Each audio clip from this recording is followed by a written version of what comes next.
3 of the Treaty on the European Union, which the European Council has decided. So I'm simply repeating what it says here. What I am saying, however, is that the likelihood of that not happening is absurd.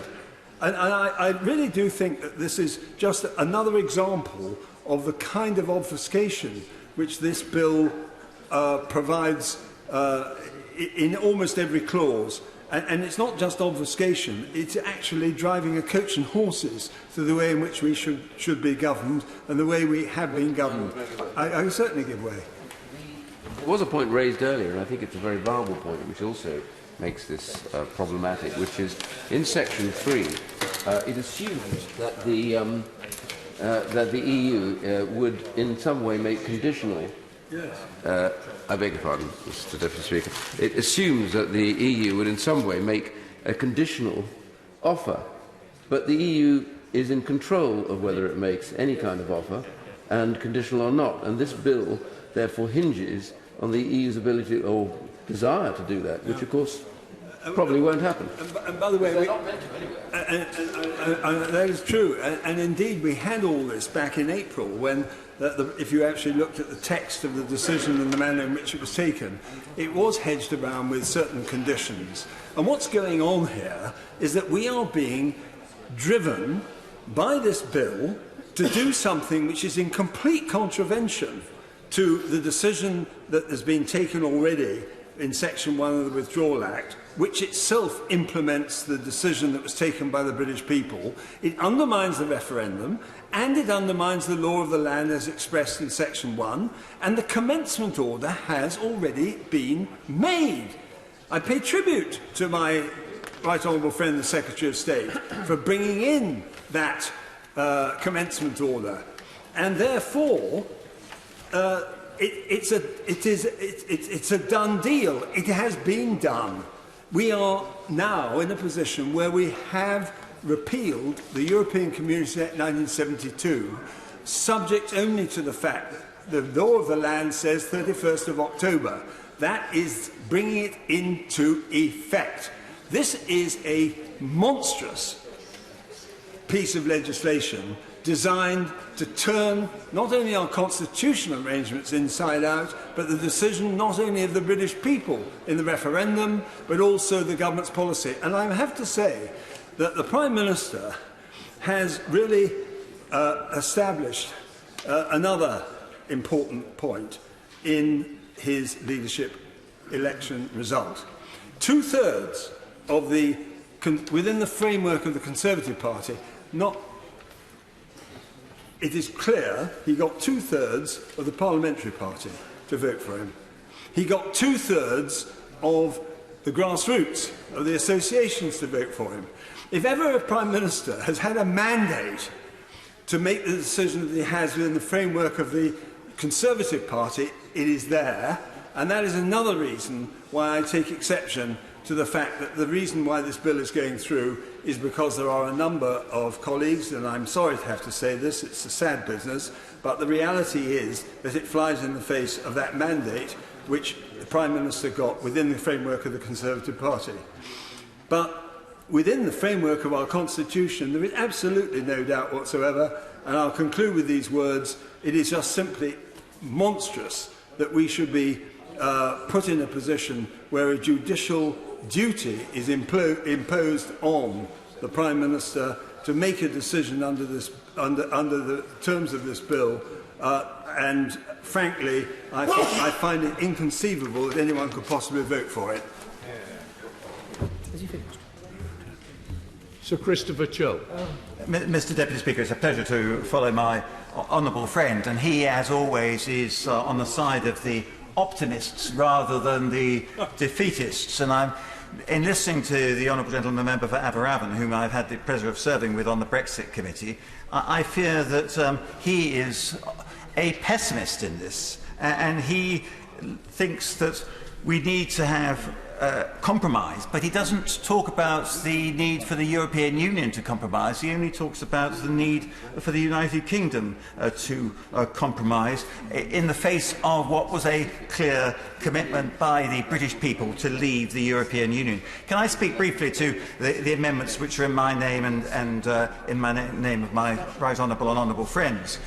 3 years ago, the people of the United Kingdom instructed us in the largest democratic mandate in our history to obtain a divorce from the European Union. In March 2017, Parliament accepted this instruction by giving notice under Article 50 of the EU Treaty. And Article 50 makes provision for an amicable divorce or a divorce without agreement. In a traditional divorce to dissolve a marriage, both parties accept the irretrievable breakdown and try to agree sensible future arrangements. But the EU has never accepted a Brexit. The EU and its institutions do not want a divorce. And if there was any doubt about that, it was being made clear to those of us on the Brexit Committee, and whenever we've been to visit the European institutions and their leaders, that the EU is just hoping and praying that Brexit will go away and that we will remain in the European Union. They don't want a divorce, so their motivation is to contest that divorce by putting forward unreasonable and unacceptable terms which offer us only a punishment deal. And that was something which our right honourable friend, the former Prime Minister, anticipated in her Lancaster House speech. She said she feared that that might be the approach of the European Union. They would be intent on offering us a punishment deal. That's exactly what they have done. And the only alternative under Article 50 to a punishment deal is no deal. And unless amended, this bill will remove even that option, which enables us to put pressure on the European Union to come to the negotiating table and talk about a better deal than the one that we've got at the moment. As our right honourable friend, the Leader of the House, said yesterday, this is a dreadful deal. And which is one which has already been rejected by the House on several occasions. But are we really going to be left by this bill with the options of either no Brexit or Brexit in name only? And that's essentially what we're talking about tonight. The United Kingdom's freedom to divorce under Article 50 is constrained by this bill. It's made subject to an EU veto, enabling the EU to block Brexit effectively, indefinitely, unless or until the EU reneges on the decision of the referendum. It removes any incentive for the EU to negotiate, and that's why the Prime Minister is right. If this bill passes tonight, then we've taken away from the Prime Minister any opportunity to negotiate. All he could do is to supplicate, be a suppliant at the table of the European Union court. And effectively, this will be an example of modern international slavery, where we are imprisoned by the European Union with no reasonable way out. And sadly, Madam Deputy Speaker, the EU's collaborators in this House have become more strident and less cautious as time has elapsed. My rather honourable friend, the member for West Dorset, has said both in public and in this House and in private that his objection to no deal is only because of the lack of preparation. But he has now dropped that pretence, telling us yesterday that this bill will show whether or not the House of Commons accepts a policy of a no-deal exit. So effectively he's saying if this bill carries on into law, then we will be telling the European Union not to worry, under no circumstances will we be leaving without a deal. In other words, we will be throwing in the towel to the European Union. Nothing in this bill is related or related to the no-deal preparations, or recognises that since the change of government, expenditure on no-deal has increased dramatically, and that we are now in a position where we will be prepared for no deal, which we should have been better prepared for in the first place. If the Ramonas had the guts, they would have brought forward a bill to revoke Article 50. That's essentially what they want in their hearts, and that's what the European Union wants as well. But they know that, if presented to this House, would be resoundingly defeated. What we have instead is the revocation of Article 50 in all but name, a device to deceive the public. And this is a squalid little bill. It's an affront to Parliament and to democracy and to the people, because it enslaves the United Kingdom to the European Union. It relegates us to the status of a colony. It treats the United Kingdom as if we have been vanquished in war by giving the EU the power to dictate the terms of our surrender. I despair at the defeatism of so many of my colleagues, and I hope that we will fight back and win in a general election for which I cannot wait. Ian Duncan-Smith. Deputy Speaker. Point of order? Point of order. Point of order, Mr Lefroy. Thank you, Madam Deputy Speaker. Is it in order for my right honourable friend, for whom I have great respect, to compare what we're talking about now with slavery, which around the world is a most terrible thing?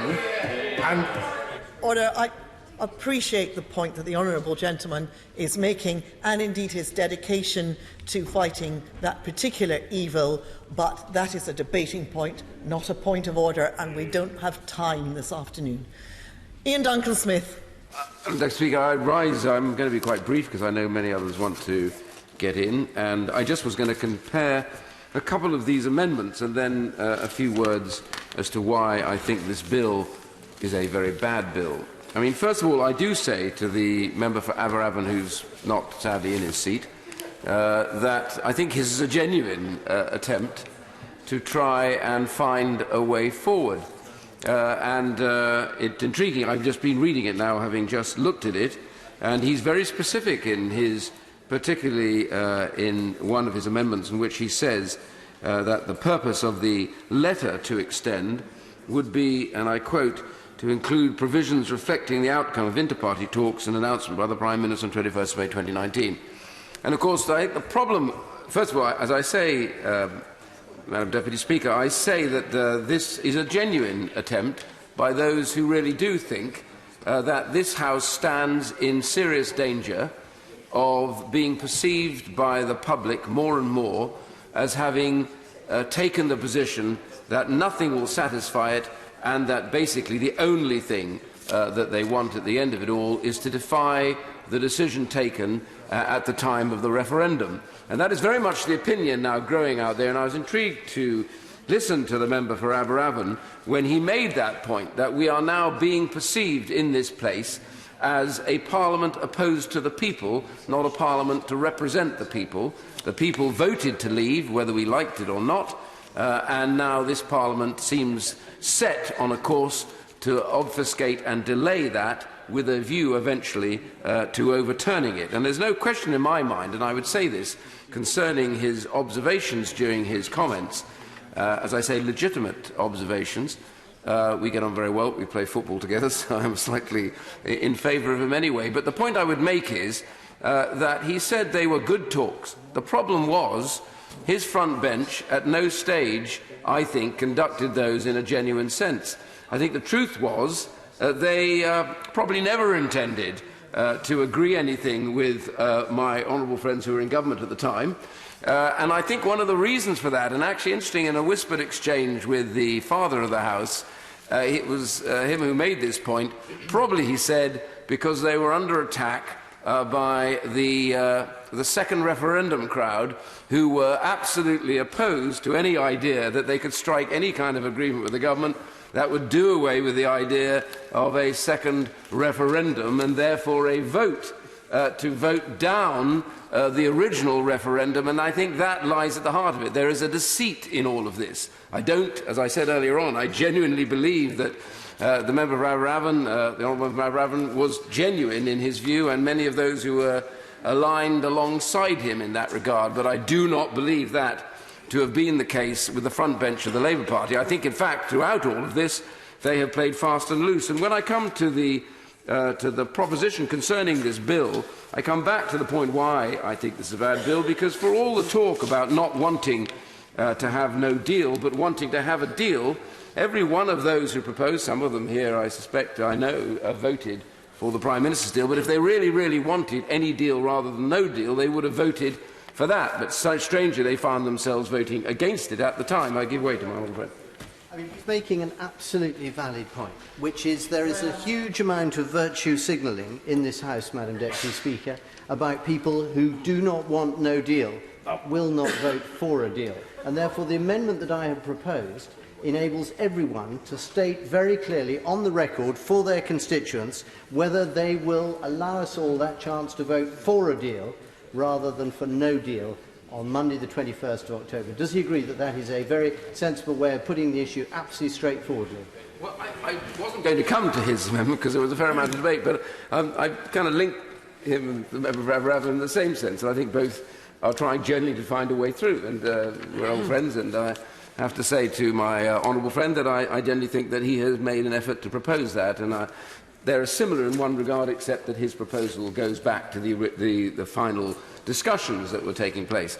My problem is that, in truth, I just don't think that many members on the other side, enough members on the other side, really, really believe that they want to ensure that we leave. I think the truth is that what has grown in the front bench of the Labour Party particularly, and in some of the other parties, is that there will be a way, if you delay long enough on this, at some point the cry for a second referendum gets stronger and stronger, and then they will go to that, and their view now, as we hear from the front... In the front bench of the Labour Party, I think, is that now they support the second referendum, having said they didn't originally, and they now also support voting Remain in that referendum, which they said they didn't before because they said in the 2017 election they would implement the decision of the original referendum. I give way to the honourable lady. The right honourable member for giving way, and I'd just like to inform him that I think there are many of us on this side of the House who wish to vote for a deal, and in fact I will vote for a deal when it comes back in front of this House. The issue now is making sure that we have the opportunity to vote for a deal so that we can ensure we don't crash out of the European Union, damaging my constituents' economies. I encompass the honourable lady in my remarks about there are those who are lined up alongside the member for Aberravon with genuine intent and wanted to do something about it. But what I am simply saying now, and I want to conclude on this, is that I think all of these are very interesting, but the problem I think we face is that the front bench of the Labour Party's position has completely shifted now, and it is clear to me that they do not want an agreement of almost any sort. Any obstacle will be placed in its way. It will never achieve that. And enough delay will produce, they think, the second referendum, and then, of course, they want to vote Remain. So I think this is a vehicle now to produce a route, they think, to the second referendum, and that's why this is all about. All I can say is I did not want my colleagues taken out and lost the whip in this party. I've been a bit of a rebel in the past myself, but I do say everybody knows what they do when the government says that there is a vote of confidence. And the reason why the government said a vote of confidence on this is because this is at the very heart and soul of where the government at the moment is, which is it wants to negotiate a deal, it wants to get a deal, but it does not think that you'll ever get a deal if you're not able at that stage to be able to say, ultimately, we will leave, whatever the case. Therefore, it's over to you to show some flexibility in those arrangements. And I simply say, Madam Deputy Speaker, I will continue to vote against this agreement, notwithstanding the fact that I think some of my colleagues will not, but I have to say this is a route to delay, and that delay in turn to a second referendum, and that second referendum, in their hope, is a way of overturning the view and belief of the British people, which would be quite undemocratic. Yeah. Thank you, Madam Deputy Speaker. I have some sympathy with the Amendment 19 moved by my own friend for Gloucester, and some sympathy for New Clause 1 and also Amendment 6. But the reason I can't vote for particularly New Clause 1 and Amendment 19 is because I think people outside of here have figured out what's really going on here. And as I said in the intervention, Madam Deputy Speaker, we are in the position we are in of having not left the European Union because there are people in here who got elected on a mandate and who stood up and said they intended to deliver the result, who never had any intention of delivering our exit from the European Union. They're scared of their electorates, yes, they're now scared of their selectorates, but they had no intention. So what they have done, Madam Deputy Speaker, is they have played for time.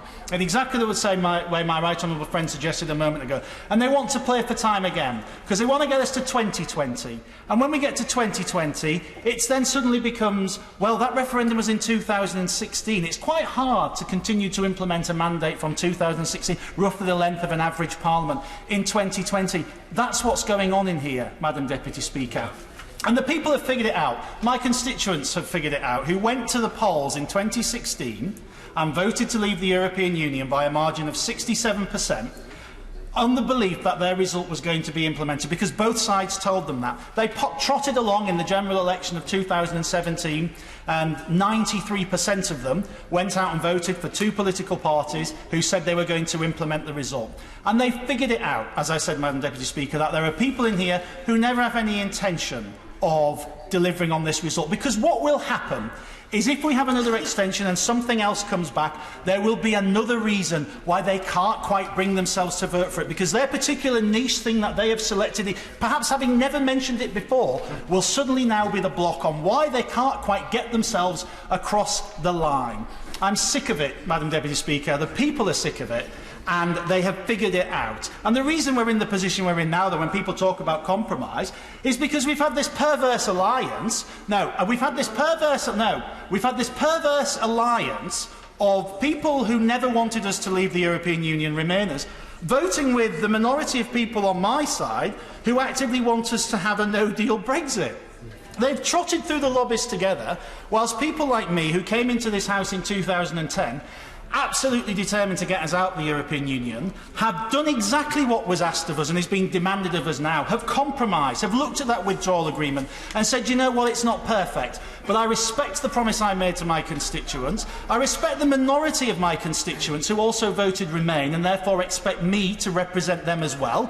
And that's why I have compromised and voted for that deal on 3 occasions. I voted for a Norway option and an EFTA option on 4 other occasions. And the same people who lecture us repeatedly about how we need to compromise to get us across the line are the very same people, not all of them, but many of them, who trotted through the lobbies to kill that deal on 3 occasions and to kill the indicative votes on those 4 occasions.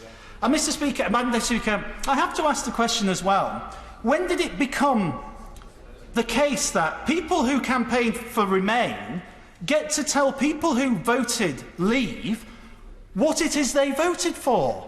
Yeah. When did it become acceptable for them to say, no, these Leave voters, who I don't fully understand because I was on the wrong side of the debate and on the wrong side of my constituents, they didn't vote for no deal. I received an email from a constituent of mine last night called Kirsty, and she posed this question to me.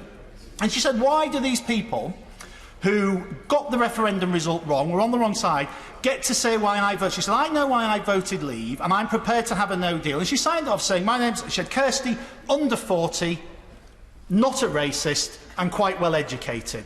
Because that's what we've been told, isn't it, throughout, that if you feel like you want a no deal, then obviously you're just a stupid, thick, racist northerner. And people have seen this. They're sick of it. We are sick of it. So I will not support any amendment that allows a further extension for this, because I know what's going on here. Yeah. I know, and my constituents know what's going on. Play it long, play for time, say you respect the result. You have no intention of respecting the result. They haven't respected the result in March of this year. They didn't in April. They're not going to on October the 31st, and you can sure as damn tell it, Madam Speaker, they ain't going to on January the 31st either. Yeah. Sir John Redwood. Madam Deputy Speaker, I would like us to leave on the 31st of October as agreed, with a free trade agreement or with serious talks for a free trade agreement, so that we need not impose new tariffs or barriers on our trade and their trade with us.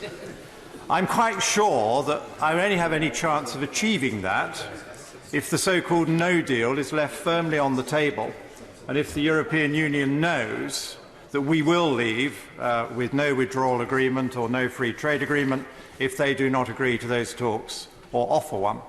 It is our only lever. And I came to this debate against the bill because I think it tries to take away our only or best negotiating lever in the whole situation.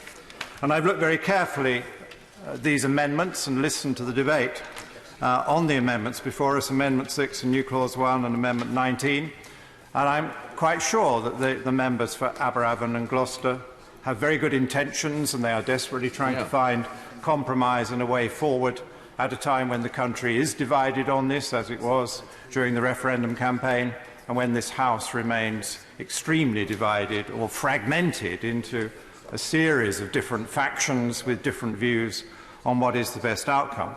But having listened to those debates, I share the view of my honourable friend and my honourable friend for Christchurch, that these amendments are on the side of thwarting the referendum result. They are designed to undermine Britain's main negotiating card, which is our right to leave without having to make any more payments and accept any more laws or accept any instructions on our borders. The three things that the Leave voters I met in large numbers during the referendum campaign wanted: taking control of our money and our borders and our laws. We have the right to do that on the 31st of October.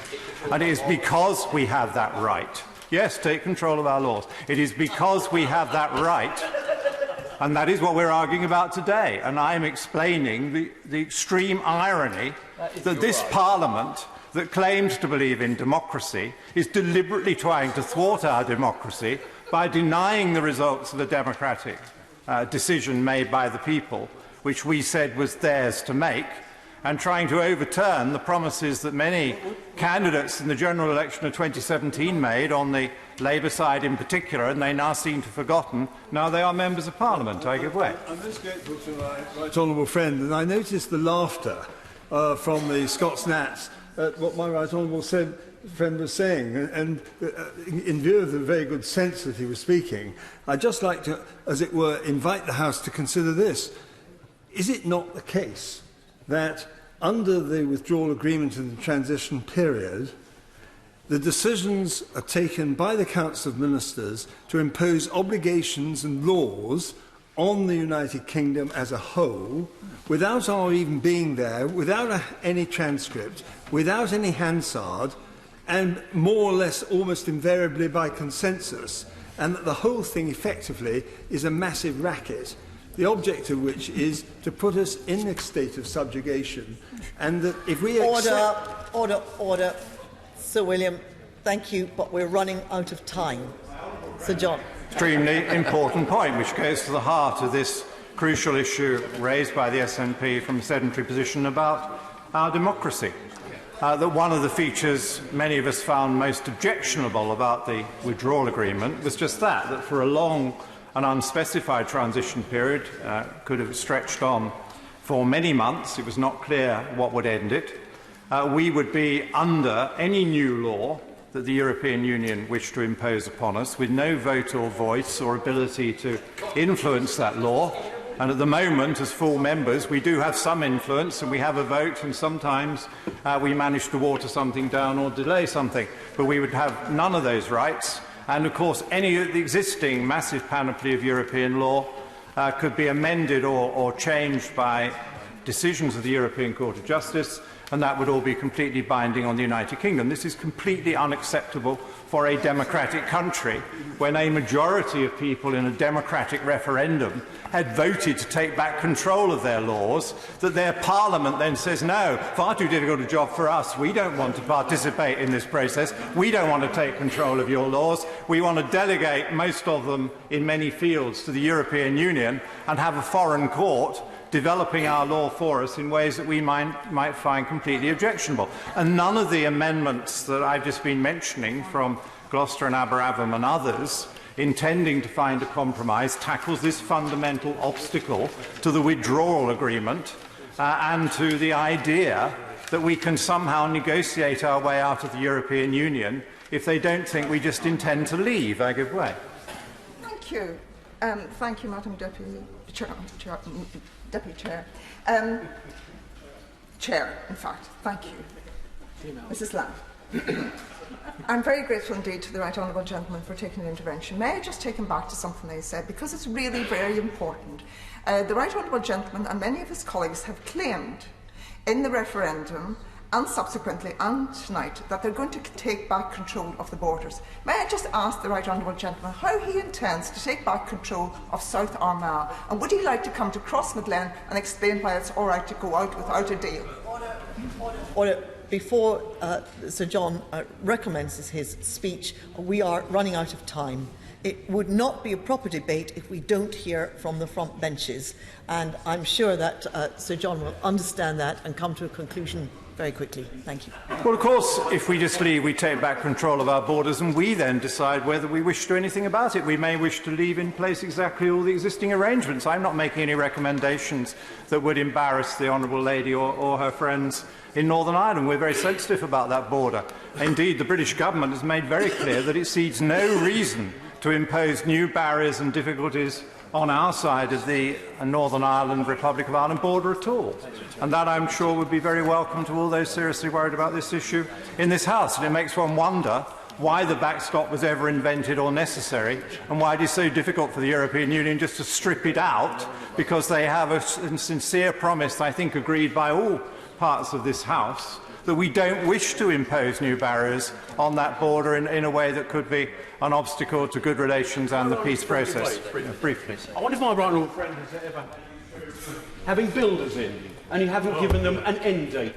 What happens? The building work goes on and on and on. Isn't it time that we told the builders 31st of October is the end date, you finish the job, no ifs, no buts, no compromise.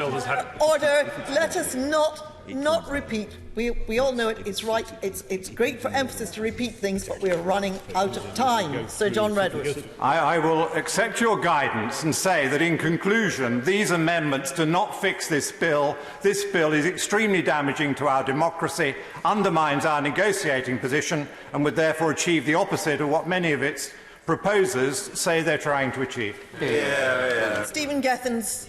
Deputy Speaker, one of the things that this bill has done today is showing the progress that can be made when members of Parliament work together, when we overcome our political divides. One thing that's also clear is that nobody seems to be arguing that leaving the European Union is a good idea.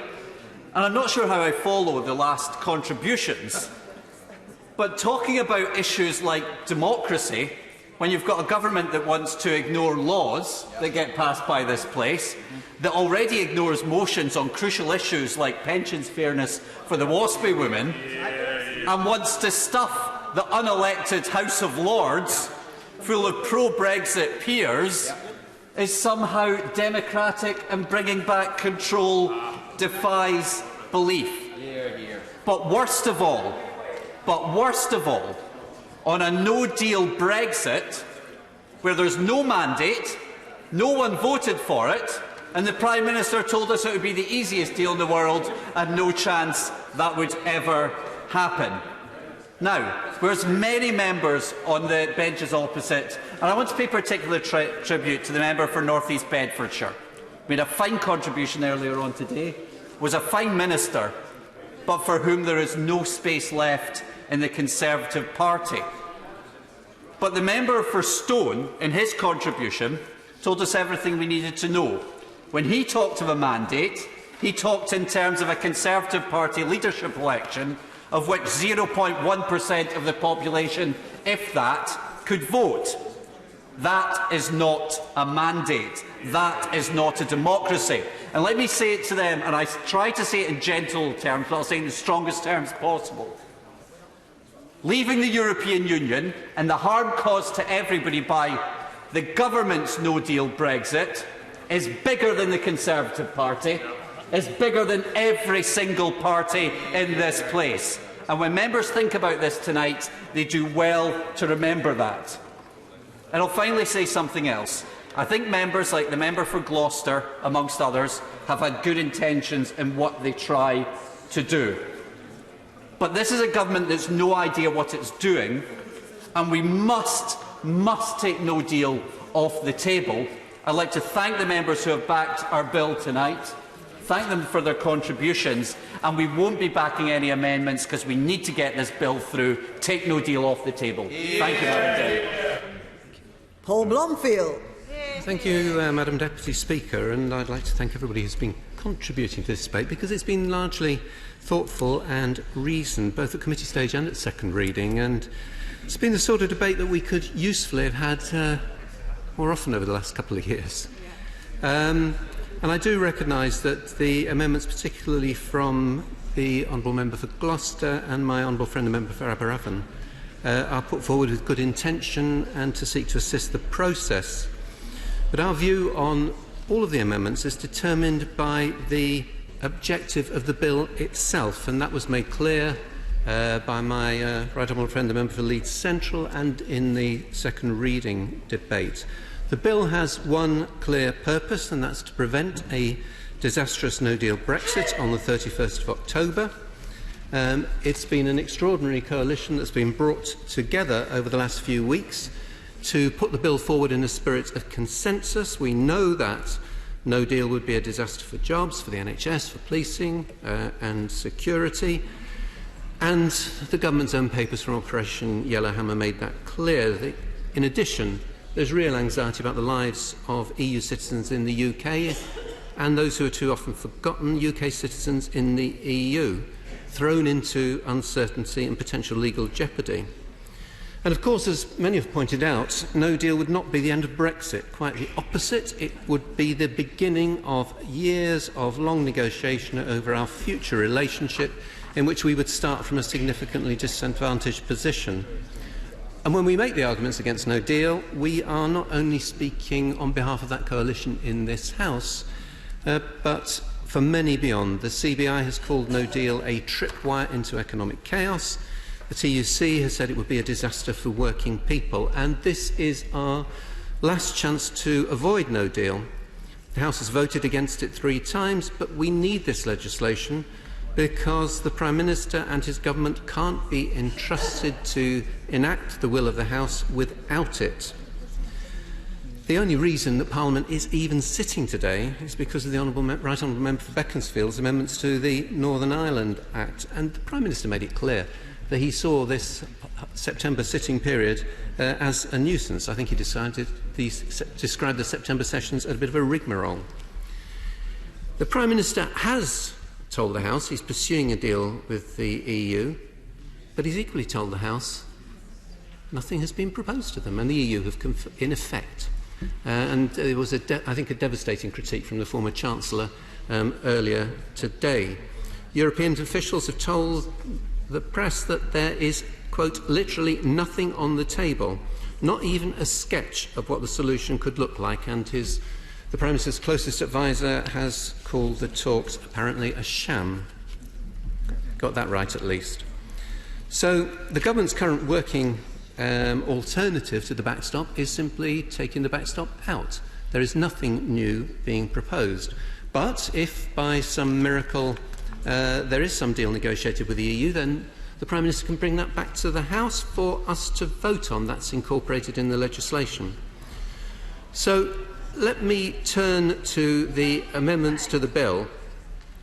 I will. I'm incredibly grateful to my old friend for giving way. Does he agree with me that there's no mandate in this place for no deal, just like there is no mandate for Remain? So in that spirit, will he and the front bench support our compromise amendment that looks to bring people across this House forward to get a compromise deal and get the House and the country out of this crisis? Well, my honourable friend preempts the point I was about to make, which was to come round to talk to the amendments. And she's absolutely right to say that there is no mandate for no deal. All of those who campaigned so vigorously for it, for leaving the European Union in 2016, made it absolutely clear that they were doing so with the intention of securing a deal, a better deal, a deal that would be available in months. And the voters who cast their ballots back in 2016 were given the clear impression that that would involve I think, described as a relationship, I think described by the current Deputy Prime Minister, if that's still the description that goes with the Cabinet Office post, was described by him as something which would be broadly similar to what we have at the moment. So there is no mandate for no deal. Clearly, people voted to leave, but by a painfully... I will give way.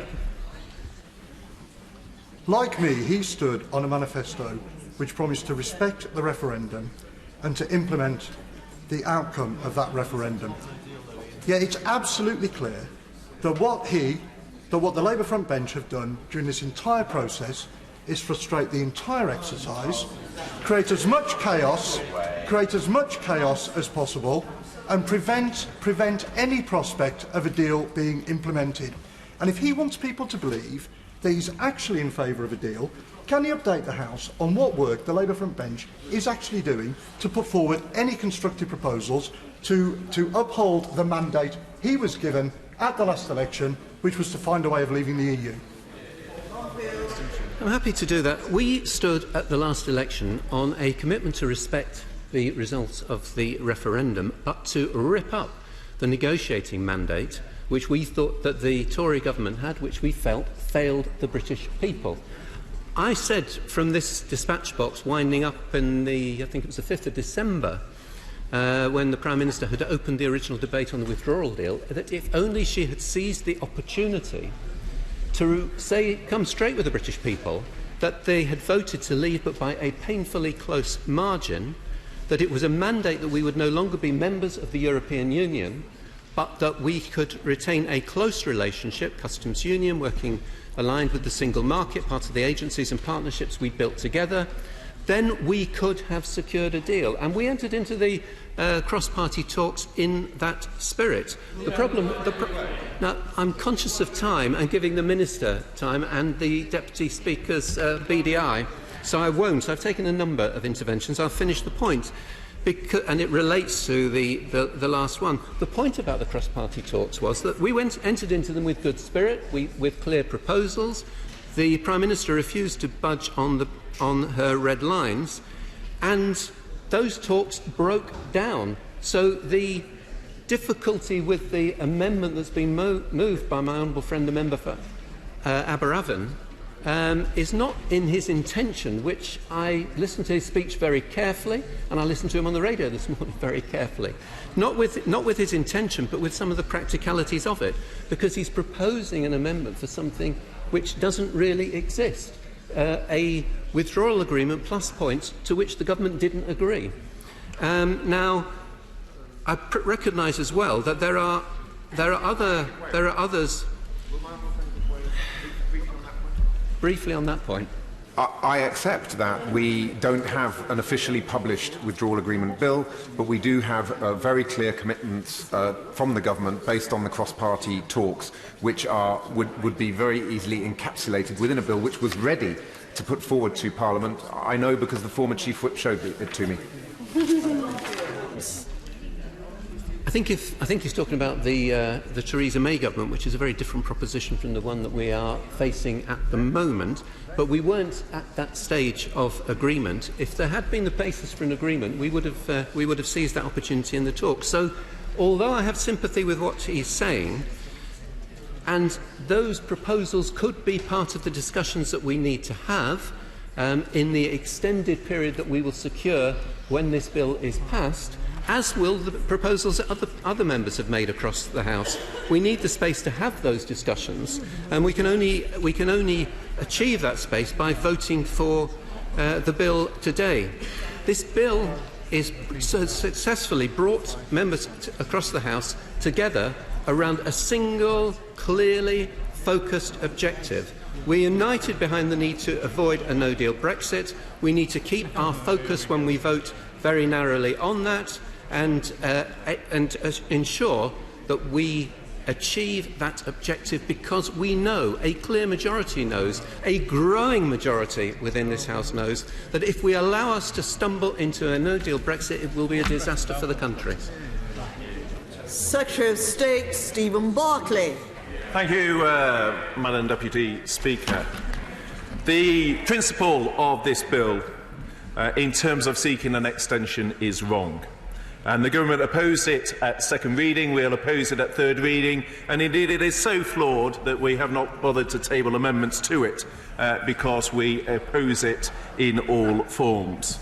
This bill cannot be improved because it goes against the democratic wish of the British people, or the vote of 17.4 million of our citizens, and it goes against the strong desire of many up and down this land who want certainty, who want clarity, who want Brexit done, so we can get on to the wider domestic agenda, as set out by the Chancellor in the spending review earlier today. 20,000 more police officers, with recruitment starting in Yorkshire tomorrow, a record increase of £6,000 on starting salaries for teachers, levelling up opportunity for those who warrant it, and supporting the economy through the tough decisions we took in 2010, which allows the record investment in our NHS with 20 new hospital upgrades.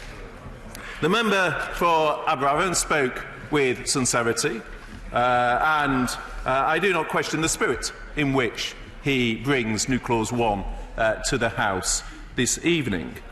But he also spoke of compromise. And as the member for Brigg Gould, I think, very correctly identified, it is the reality that the member for Aberystwyth voted against the deal all three times. All three times. And now he says, he doesn't vote for the deal as in the amendment. But as he also said in his remarks, the withdrawal agreement is unchanged. Well, at the third meaningful vote, the vote wasn't on the political declaration. It wasn't on the political declaration that his amendment, New Clause 1, speaks to. His vote against the third meaningful vote was against the withdrawal agreement alone. That was the term of the extension that was granted to the 12th of April and then the 31st of May that would not have necessitated the European parliamentary elections. So I respect the spirit in which he brings that New Clause 1 to the House. But he seeks compromise on a withdrawal agreement text that he himself... well, in a minute, I just take that amendment and then, of course, I come to the member for Don Valley, of course. I thank my right honourable friend for giving way. He would have a greater knowledge of the many in this House of this. So can you confirm that the cross-party talks weren't actually able to agree a compromise? And furthermore, actually, the government did go out of its way to make the assurances on workers' rights, on environmental standards and domestic legislation that the Labour Party demanded and then subsequently rode back from when it actually came to actually passing a vote, agreeing a deal and moving this country and this House forward. Well, I'll come to the member for Don Valley in a moment, but if I just address that intervention by my honourable friend. So it is the case, I think, the talks with the official opposition on both sides were done in good faith. And I think there were areas of genuine misunderstanding, such as the appetite of the government through the political declaration to participate, for example, in EU agencies, where perhaps at the start of the talks there was some genuine misunderstanding. But as I set out at the start of those talks, if the purpose of those talks was to seek a second referendum, then one only needed to look to the Carl Wilson amendment to see that the talks were not necessary. And if you then look at the way the talks collapsed, it was on the basis that my shadow opposite minister, someone of great integrity, I respect his position, but his position is one of seeking a second referendum.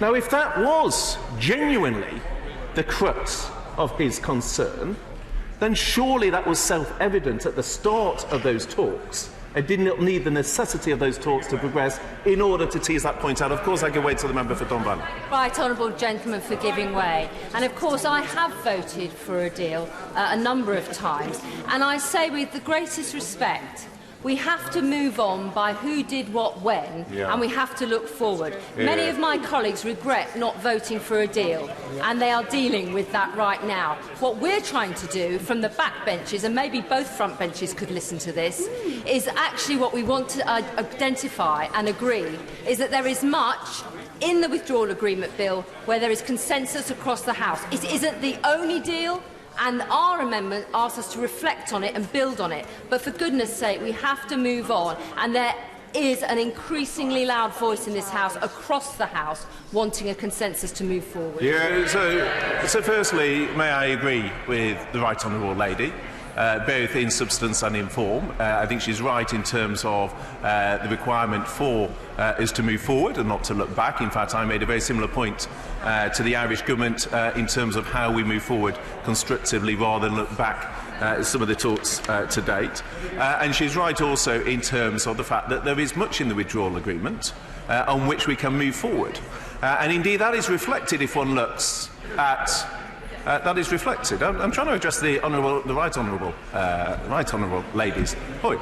There is much in the President Tusk's letter where the Prime Minister has narrowed down the issues in terms of the withdrawal. There's many of my colleagues who are concerned about lots of different aspects of the withdrawal, whether it's on the money, whether it's on the ECJ, whether it's on the geographical indicators, and the Prime Minister has narrowed those issues down. But it is the case, as indeed the member for Brute and Gould reflected, that some of us have sought compromise and will continue to do so. Of course, I give way to the former leader of the party. This is not really about the member for Aberavon and the others who genuinely, I think, do want to do something.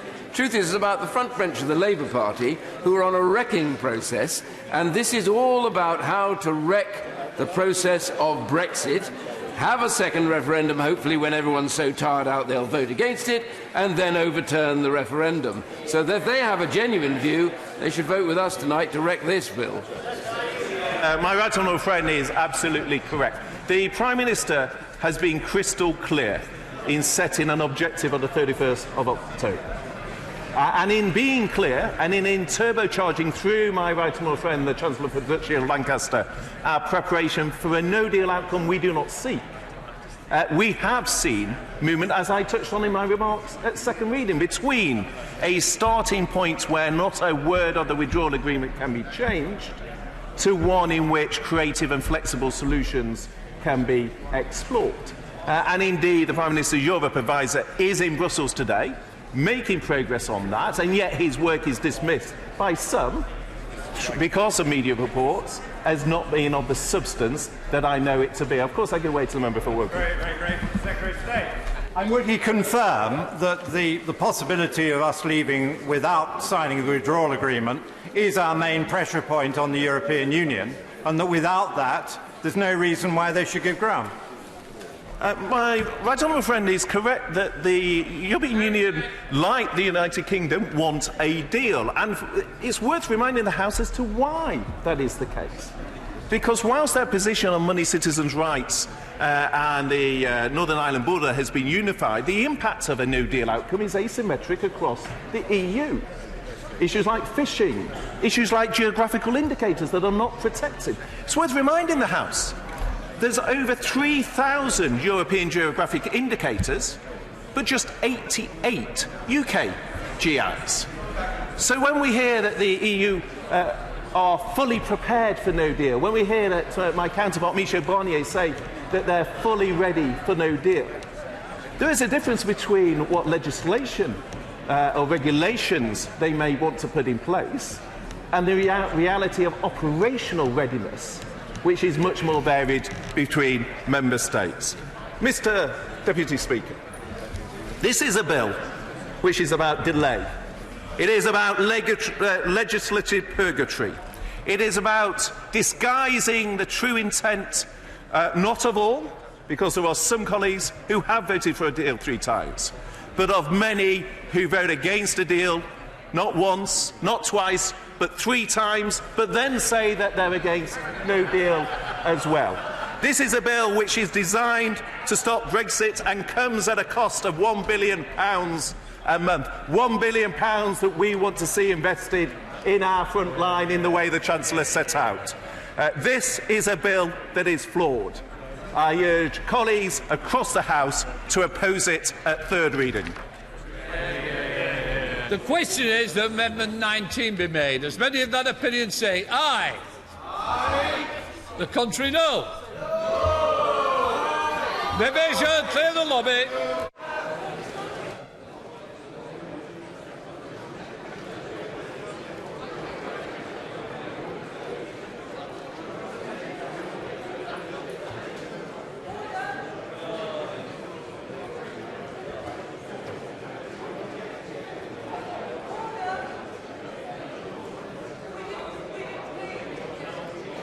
definition is now taking place. Amendment 19. If you can't hear, I'm sure you can read.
The question is that Amendment 19 be made. Does many of that opinion say aye? Aye. The contrary, no? No. Tell us for the ayes, Mark Gardner and George Hollenbray. For the noes, Jeff Smith and Nick Smith.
would the Sergeant Arms investigate the no lobby? There somehow seems to be a block in someone.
Okay, yeah.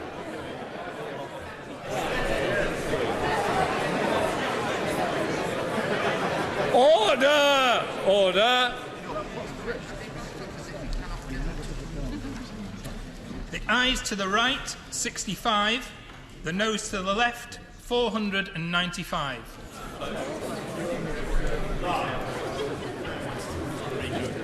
Thank you. Thanks a lot. The ayes to the right, 65. The noes to the left, 495.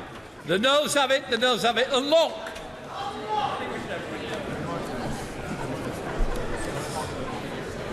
We now come to Amendment 6. Stephen Kinnock to move formally. Formally, sir. Formally.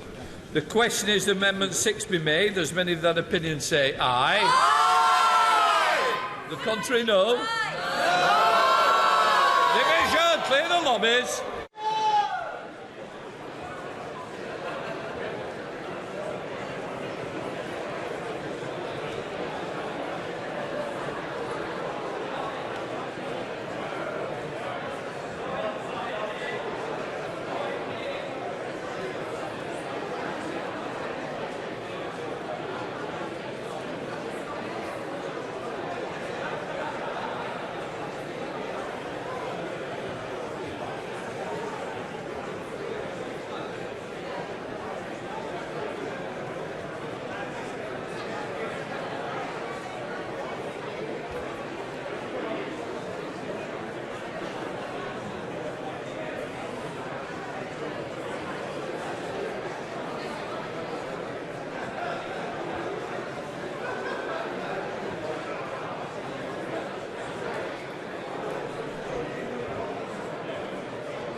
Order. The question is that Amendment 6... Order. Let's clear them. Order. The question is that Amendment 6 be made. As many of that opinion say aye. Aye. The contrary, no. The ayes have it. The ayes have it. Division off. The division is now off. Fantastic. Well done, colleagues. Agreed. Right, that's the end of this.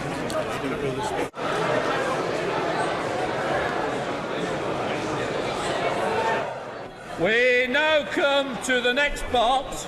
The question is that Clause 1 stand part of the bill. This should be as amended, isn't it? As amended, yeah, clearly. The question is that Clause 1 as amended stand part of the bill. As many of that opinion say aye. Aye. The contrary, no. I think the ayes have it. The ayes have it. The question is that Clause 2 stand part of the bill. Order! I'm in the middle of the votes. Yeah, the people in the lobbies, they don't know the vote. The vote's off. I've shouted. I can't do more. Well, there will be some people in. Can't punch him out. I'm in the middle of a vote. Well, you can pause and come back to pause. Can the sergeant just explain the divisions off? Yeah, just give it a couple of minutes. Can you go into the lobby and explain the divisions off? I'm sure the whips will have passed it on. The divisions off. Because there's no tellers. Why is the division off? There's no tellers. Okay, we need tellers. You can't have no tellers in the house. The division off is no tellers. So what's the next bit of business then? We'll just go through the rest of the business. Remember, to leave confusion, Amendment 4.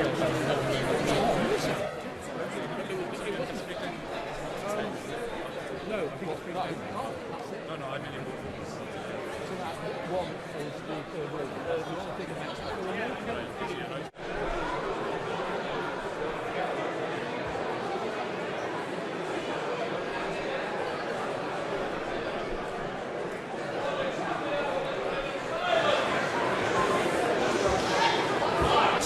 Let's continue to move through. The question is that Clause 2 stand part of the bill.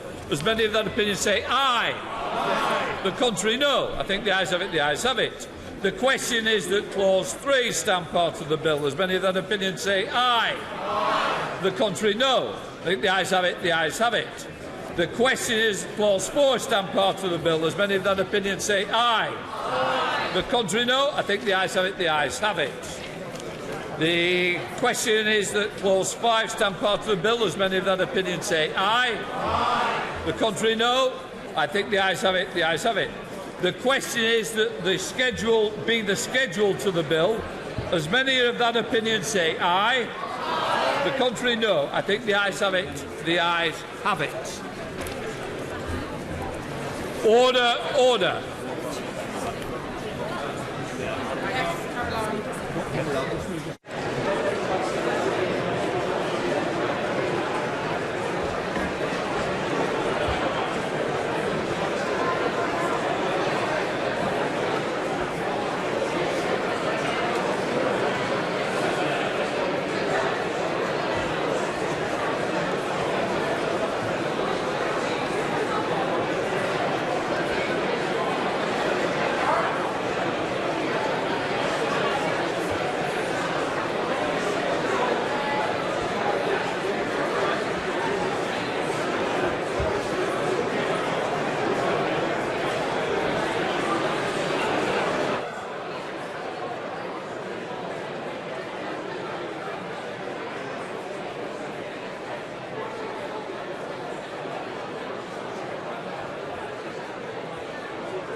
Order!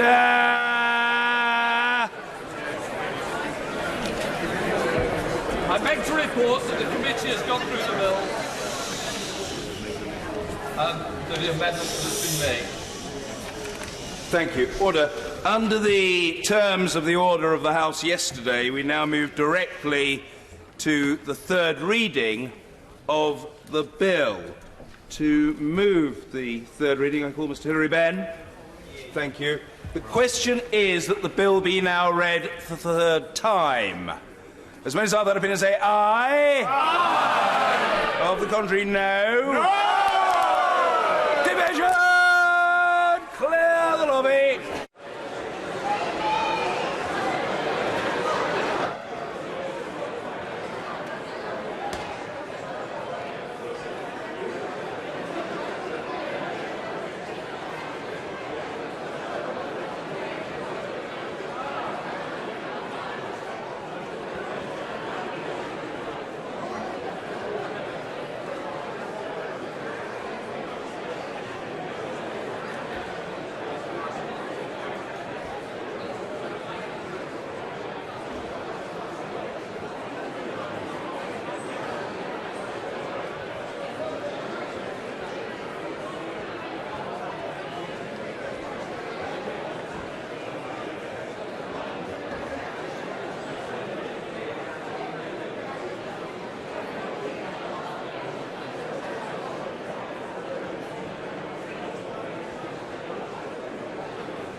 Order. The question is that the bill be now read the third time. As many as of that. The question is that the bill be now read the third time. As many as of that have been say aye. Aye. Of the contrary, no. Tellers for the ayes, Jeff Smith and Nick Smith. Tellers for the noes, Stuart Andrew and Ian Stewart.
Order! Order! The ayes to the right, 327. The noes to the left, 299.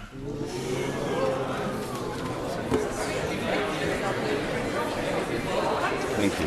The ayes to the right, 327. The noes to the left, 299. So the ayes have it. The ayes have it. Unlock. Order. Yes. Point of order, Mr. Hilary Benn. Thank you very much indeed, Mr. Speaker. The House has spoken this evening. And if the other place passes the bill, then I say to the Prime Minister that this House expects him to uphold the law and to fulfil the obligations that will be placed upon him by this bill and prevent this country from leaving the European Union on the 31st of October without a deal. May I also, Mr. Speaker, thank the clerks for their assistance, the Right Honourable Gentleman for Dorset West and others for their great help. And may I also join my Right Honourable friend, the member for Holborn and St Pancras, in most warmly applauding the bravery and the courage of many on that side of the House who have stood by their convictions in the national interest.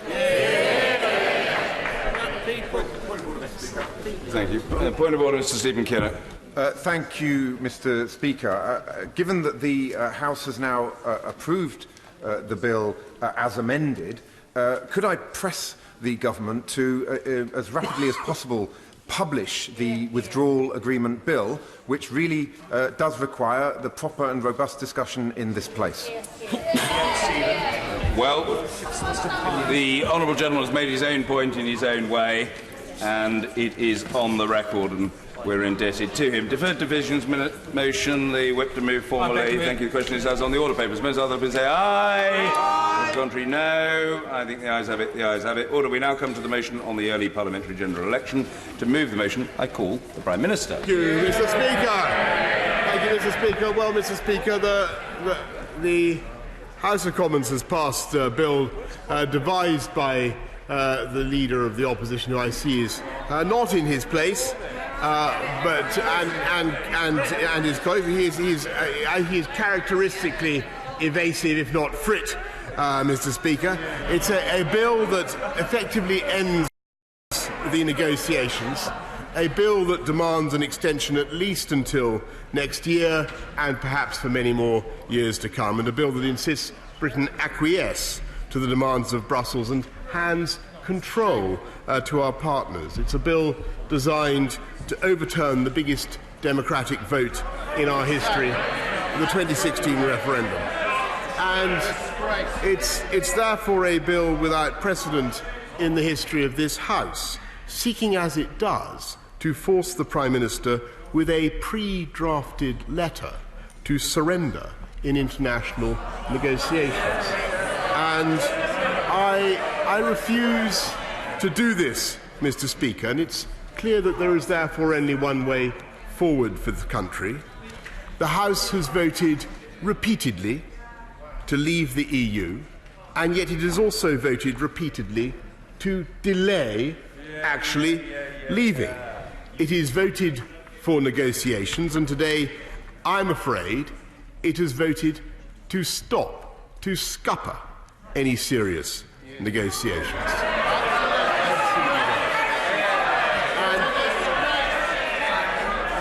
And what this bill means is that Parliament, or the right honourable gentleman, the Leader of the Opposition, who is still not in his place, Mr. Speaker, and I really don't know where he is, he refuses to give battle, or at least to engage in argument tonight. Perhaps that's a sign of how he intends to pursue things in the weeks ahead.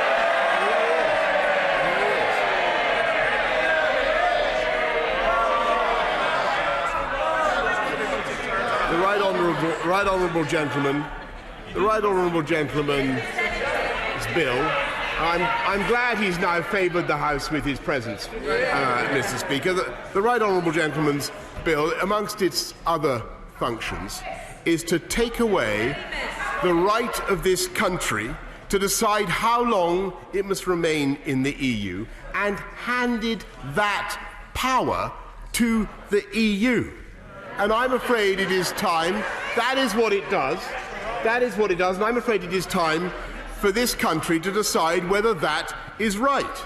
The country must now decide whether the Leader of the Opposition or I go to those negotiations in Brussels on the 17th of October to sort this out. Because everybody will know that if the right honourable gentleman were to go there, were to be the Prime Minister, he would beg for an extension. He would accept whatever Brussels demands, and we would then have years more dither and delay, yet more arguments over Brexit, and no resolution to the uncertainty that currently bedevils this country and our economy. And everyone knows by contrast that if I am Prime Minister, I will go to Brussels and I will try to get a deal, and believe me, I know that I can get a deal. But if they, Mr. Speaker, if they won't do a deal, I think it would be eminently sensible for them to do so, and as I say, I believe that they will. Then, under any circumstances, this country will leave the EU on October the 31st.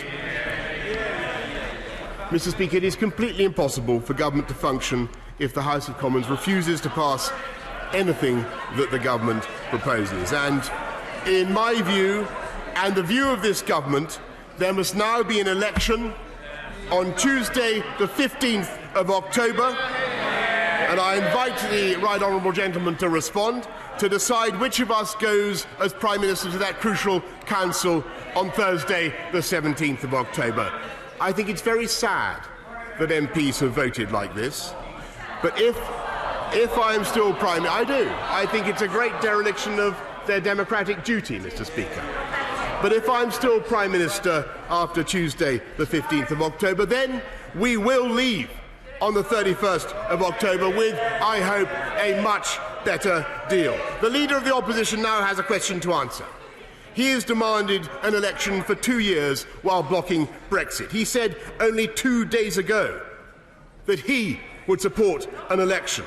And now, Parliament having passed a bill that destroys the ability of government to negotiate, is he now going to say that the public cannot be allowed an election to decide which of us sorts out this mess? I don't want an election. The public don't want an election. The country doesn't want an election. But this House has left no other option than letting the public decide who they want as Prime Minister, and I commend this motion to the House. The question is that there shall be an early parliamentary general election. I call the Leader of the Opposition, Mr Jeremy Corbyn. Thank you, Mr Speaker. This is the second time I've replied to a Conservative Prime Minister seeking to dissolve Parliament to call an election because they didn't have a deliverable Brexit policy. Although I'm not condemning the Right Honourable Member for Maidenhead by comparing her to a successor, she at least made detailed speeches setting out her Brexit policy, even if we fundamentally disagreed with them. This Prime Minister claims he has a strategy, but he can't tell us what it is. The bigger problem for him is that he hasn't told the EU what it is either. And at Prime Minister's question time today, as with the statement yesterday, he was unable to say whether he's even made any proposals whatsoever to the EU. And it's basically a policy that's cloaked in mystery, like the Emperor's new clothes. There really is absolutely nothing there. And the naked truth is that the reality is deeply unpalatable.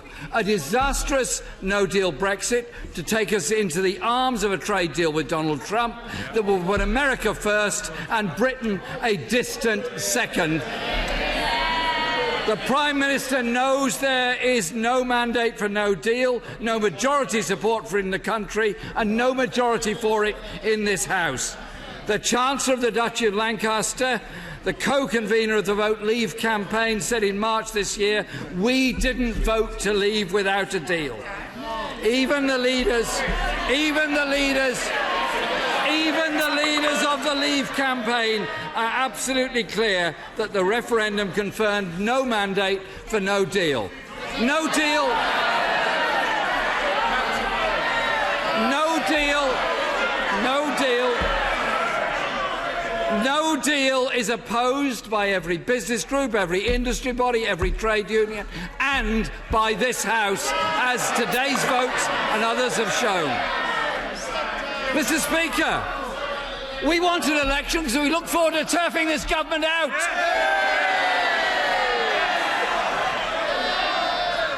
And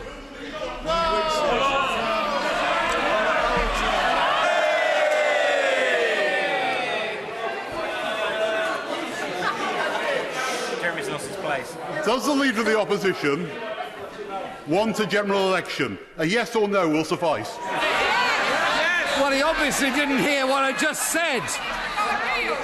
I was about to point out, before I was gently interrupted by the honourable member, that the offer of the election today is a bit like the offer of an apple to Snow White and the Wicked Queen, because what he's offering is not an apple or even an election, but the poison of a no deal.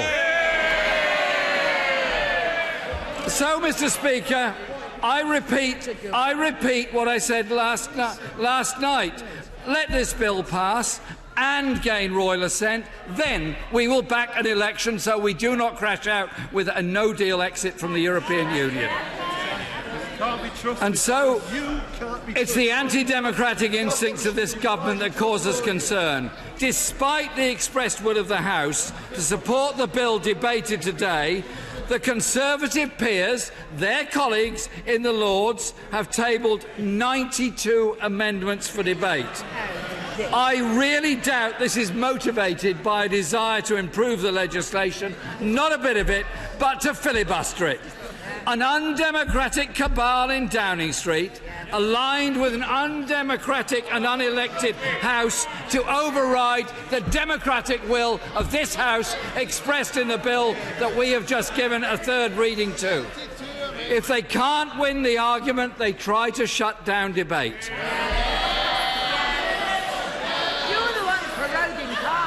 We had the Prime Minister deciding to prorogue Parliament in August, and today he wants to dissolve Parliament to shut down scrutiny.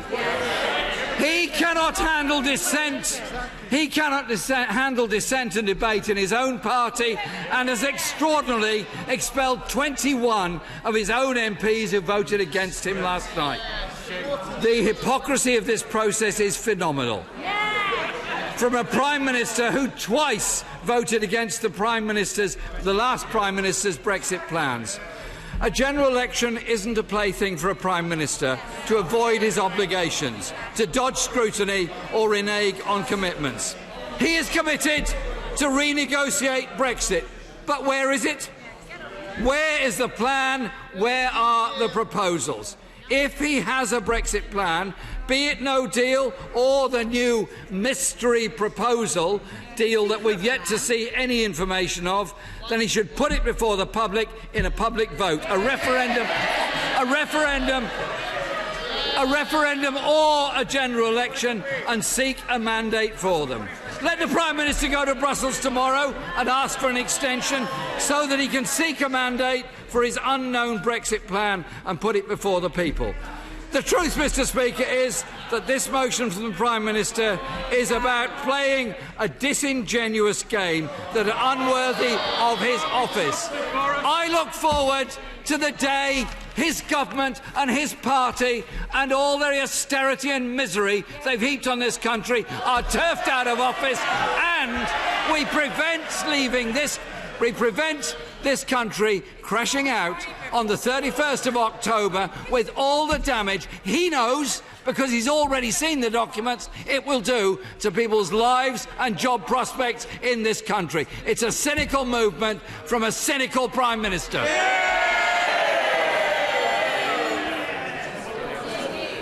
Mr. Kenneth Clark. Well, I don't know whether the House wants a debate. I'll be very, very brief. I was going to join in if other people were going to debate, Mr. Speaker. Thank you for encouraging me. No doubt the deep distress of everybody else waiting to have an important vote.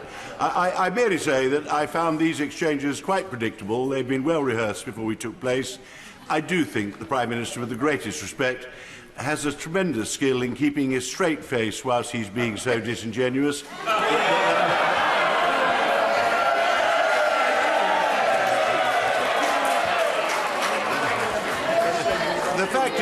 The fact is he's now desperate to have an election in order to bring this House's proceedings to an end and to have the general election clearly before October the 31st. And he's obviously going to campaign before that on the basis that he's been thwarted in getting an amazing beneficial deal for this country, which is actually being blocked by wicked continental politicians and by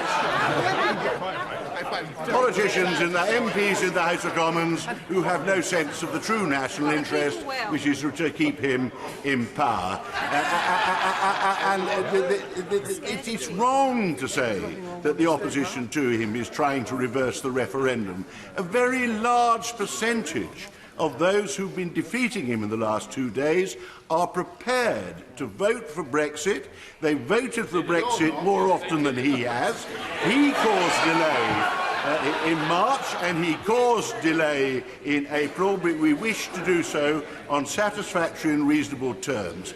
We now have a bill which is the beginning of a pathway to actually give us more time for grown-up, sensible diplomatic exchanges between countries. The idea that on the European Union they're refusing us a deal because they really think they're going to trap us in permanently is nonsense.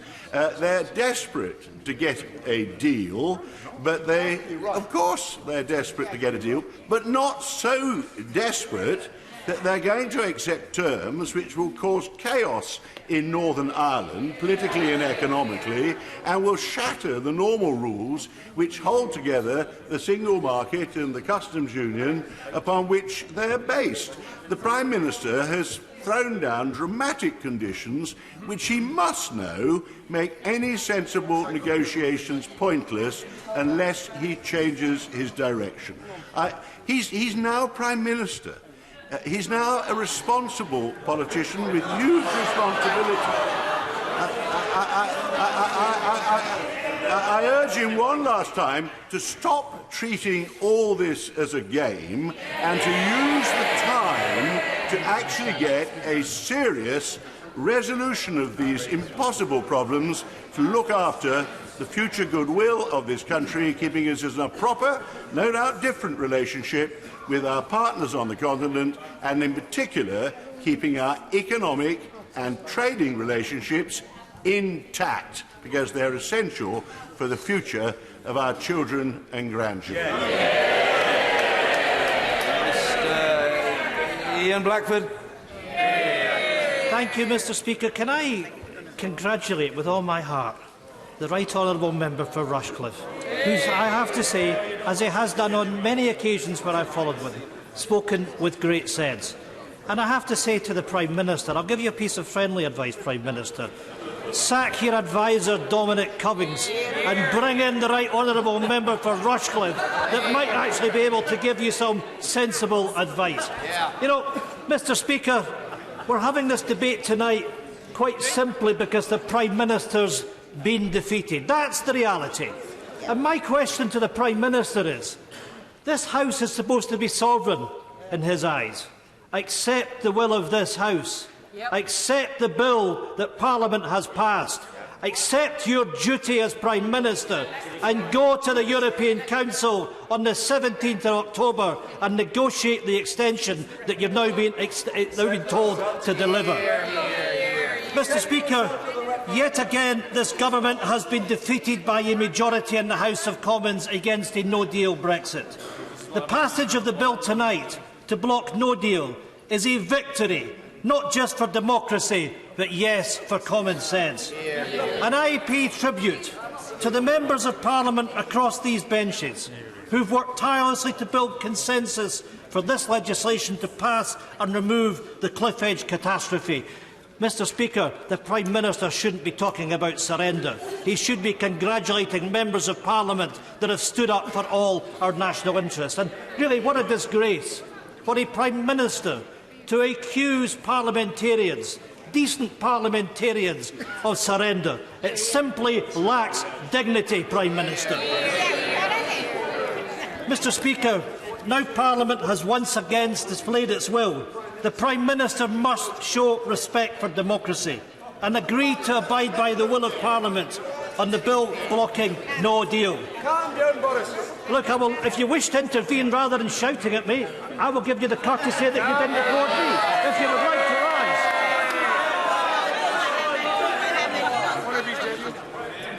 rise. I've been listening to the Honourable Gentleman with great care, but the one thing that he doesn't say in all of this, that the reason he has voted tonight for this bill is because he and his party are adamantly opposed to ever delivering Brexit.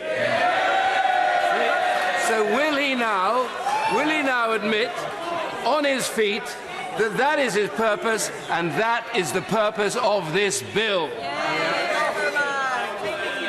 My heavens, Mr. Speaker, I think it's quite clear, if anyone reads the bill, what it's about. It's about removing the cliff edge of the 31st of October. And yes, we in the SNP have worked with colleagues right around this House. We've worked in a spirit of consensus. But yes, of course, I wish to stop Brexit and Scotland being dragged out. And I say this to the Right Honourable Gentleman, that we will work collectively with everybody here.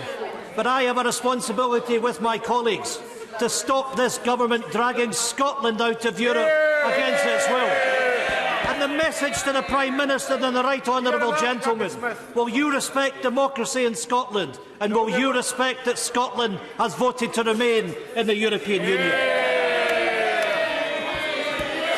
Mr. Speaker, it is the SNP's top priority to avoid no deal. We know the devastation a no-deal Brexit would bring to people in Scotland and across these islands. That's why we've been working hard for the past 2 years to avoid no deal. SNP MPs have voted consistently against no deal. We have supported the Letwin Cooper process in March to avoid a no deal, and now we're doing the same with the Benn bill. On that, would the honourable member give way? Thank you very much. I welcome the honourable member's confirmation tonight, that the Right Honourable member's confirmation tonight that he will, along with ourselves in the Labour Party, vote against the government. But if the government continues to pursue this reckless no-deal policy, will you continue to work with us to block any attempt to take us off the cliff edge against the will of Parliament? Yes. Well, I mean, the simple answer is yes. I commit myself to working with all others, because we have a responsibility to our constituents to stop that disaster of no deal. And indeed, I've been working with leaders of other parties to ensure that the Benn Bill passes tonight. We've come together to ensure that protecting the lives of people across the United Kingdom and their livelihoods is the absolute priority of this Parliament. And it's important, Mr Speaker, that we keep working together. Mr Speaker, no one voted for a no-deal Brexit. It wasn't on the ballot paper, and the Prime Minister needs to wake up to that reality. And perhaps, Prime Minister, you might actually start listening to the debate rather than chatting to the Chancellor, if you don't mind.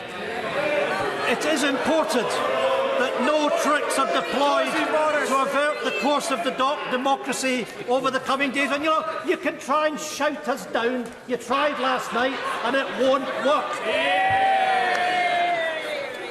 The unelected House of Lords should not under any circumstances seek to damage or kill the protections in legislation. And the Prime Minister should quit game-playing stunts. The SNP will not fall for them. Mr Speaker, the Scottish National Party is ready for an election. We stand ready to bring down the Tory government and give Scotland the chance to stop Brexit and decide its own future. We signal our intent to work with all across this House to stop a no-deal Brexit. It is in all our interest to do so. But I also say to this House, we will do our duty to protect all of us from a no-deal Brexit. But at the same time, this House should respect the sovereignty of the Scottish people and our rights to be able to determine our own future. And I'm grateful to my right honourable men in the way. I don't know if you noted last night, but the lack of enthusiasm from Scottish Conservatives for this early general election. It might have something to do with the fact that they're now at 20% in the polls and due to be decimated. Wouldn't it, if they vote for this tonight, be turkeys voting for Christmas? And if Ruth Davidson can't stomach the Prime Minister, why should Scotland? Well, my honourable friend is quite right, and I look forward to SNP challengers standing in these Scottish Tory seats, and we will take the fight to those constituents over the course of the coming weeks and make sure those constituents have that opportunity to return those seats to the Scottish National Party. Mr Speaker, much of this debate has been about democracy. It is about the abuse of power by a government seeking to shut down Parliament. This House must respect the Scottish Parliament and, in particular, the mandate the Scottish Government has for a referendum on independence. It should be Scotland's right to choose its own future, not the right of this Prime Minister or any other in Westminster to tell Scotland that our votes do not matter, that we cannot determine when Scotland votes in an independence referendum. Mr Speaker, an election is coming, and I invite Scotland to send a message to Westminster. It is Scotland's right to choose. The Times poll today shows that the SNP is set to win a majority of Westminster seats in any election. Make no mistake, Mr Speaker, we relish an election because we want to stop Brexit for good. We want to stop the Tories, to stop this Prime Minister. And most importantly, we want to give the people a say, their choice to decide their own future. However, Mr Speaker, we will not be party to the Prime Minister's games and allow the Prime Minister to use an election to force a no-deal Brexit through the back door. Simply put, the SNP cannot support this motion tonight because we do not trust the Prime Minister. And who could blame us? His tall tales, his contempt for democracy and his government's broken promises to the people of Scotland. We cannot trust that he will allow this bill to pass and remove the cliff edge before an election. And I urge other opposition parties Tonight, we will not give the Prime Minister the opportunity to bring in a no deal through the back door. But we cannot allow a government that has lost its majority, that does not command the House, that has treated this Parliament and this country with contempt, to remain in office for one more day longer than is necessary. The Prime Minister is going to shut this Parliament down so he can spend 4 weeks running the clock down. We could instead use that time to run him out of office. Once a no deal has been blocked, MPs across this House, on the opposition benches, should come together to bring down this government, not on the Prime Minister's terms, but on the right terms. Mr. Speaker, time is of the essence over the next few days in order to remove the cliff edge and to remove this shambolic, irresponsible, incompetent Tory government from office. Craig McKinley. Speaker, I think I've got an apology to make, and that is to Brenda from Bristol. And on a personal basis, I think I've only just got over the 2015 election. But we need to ask ourselves, what can this Parliament now achieve? Can it deliver that bold new agenda that a new Prime Minister wishes to place for this country? Would this Parliament even approve a bold and ambitious Queen's speech to put onto statute in the future? Would it approve a Queen's speech to put those 20,000 new police on the streets and to strengthen our criminal justice system? The answer must be no, or it must at least be rather doubtful. There could be an issue of confidence if a Queen's speech is voted down. So this place is possibly only putting off a fateful day. Mr. Speaker, what we have seen this afternoon is more of the same of a moribund Parliament, while a public simply shakes its head at dismay at what is going on in this place. Mr. Speaker, it's bizarre, isn't it? There are those in this House who will not countenance leaving the European Union without a deal. And that is... I will give way. Because it's very clear that the Prime Minister wants a cut-and-run general election. And surely if he loses the vote tonight that he's called, as he's lost many other votes, the Prime Minister should simply follow his convictions and resign. Yes. Go, but no, we know he wants cut and run before the disaster that's coming. He'll be lashed to the tiller and lashed to the disaster, and he should know that. Well, I certainly hope after that intervention that he will be supporting this tonight so that the people can make their decision as well. I will give way. Has my honourable friend ever heard so many people sitting opposite us for the last 2 years crying out for an early general election? The Prime Minister is now giving them that opportunity, and they're running scared. They're running scared not just from the Prime Minister, not just from the next general election, but they're running scared from the people of this country who in 2016 said they wanted to leave the European Union.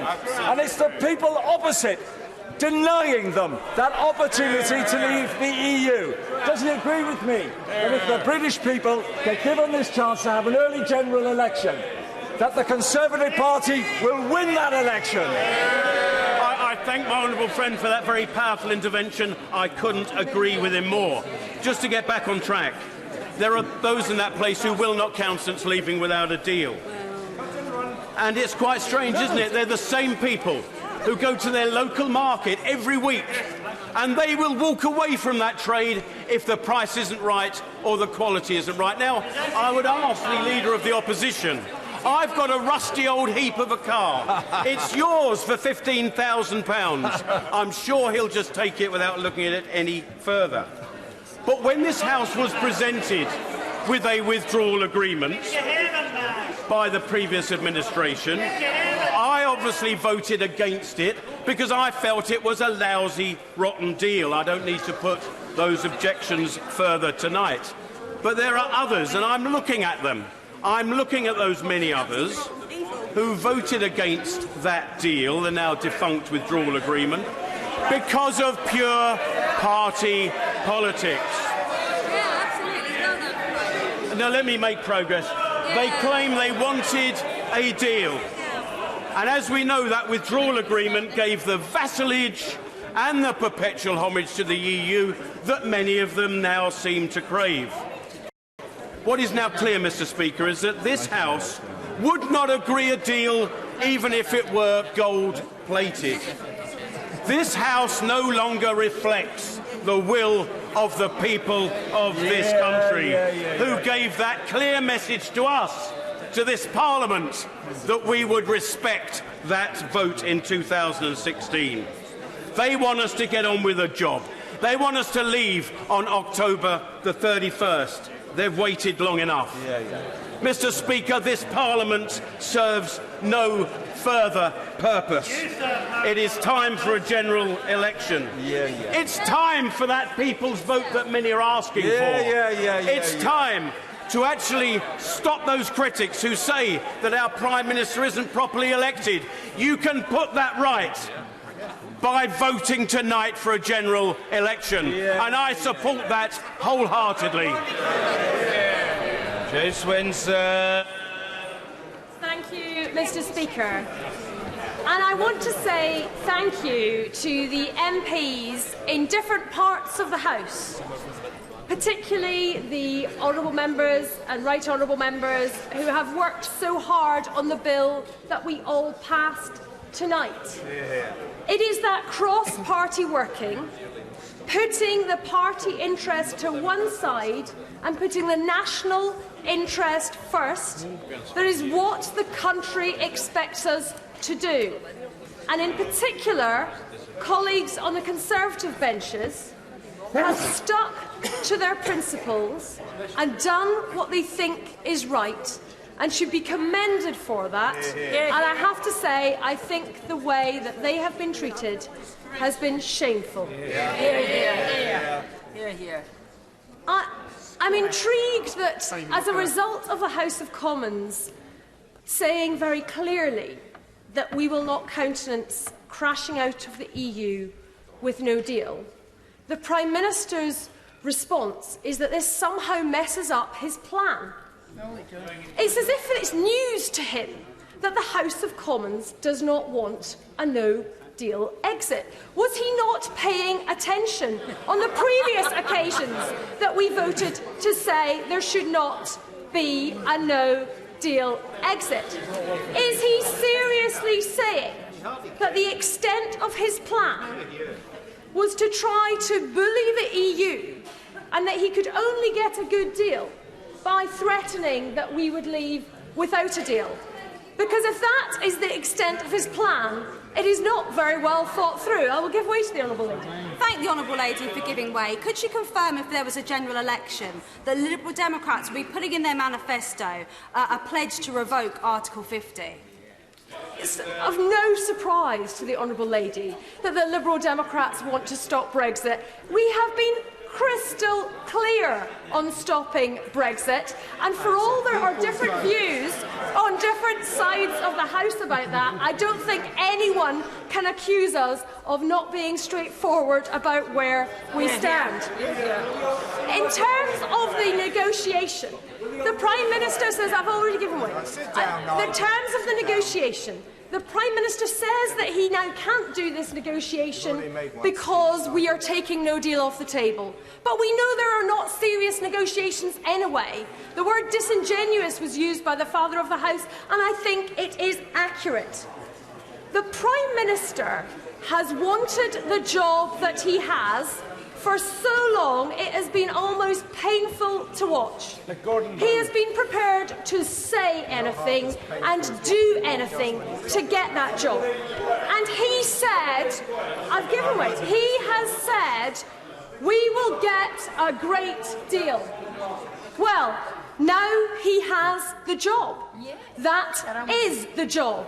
Go and get a great deal. But he knows that he was just saying whatever came into his head to get the job. He knows he cannot get the great deal because there is no such thing as a great Brexit deal, and he is scared of being found out.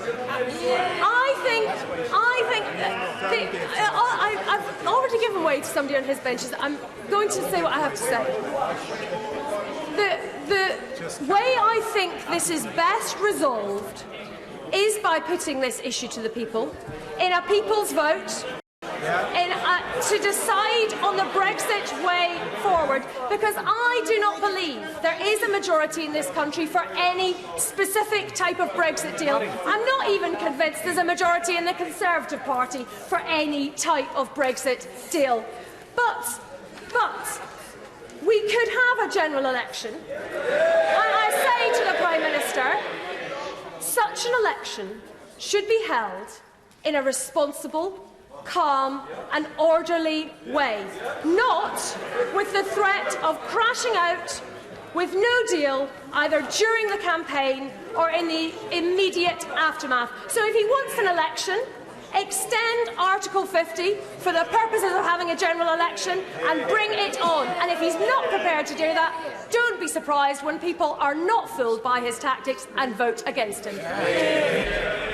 Mr. Speaker, there is one purpose in denying this motion tonight, and that is to ensure that the British people have no say whatever over what takes place at the European Council on the 17th of October.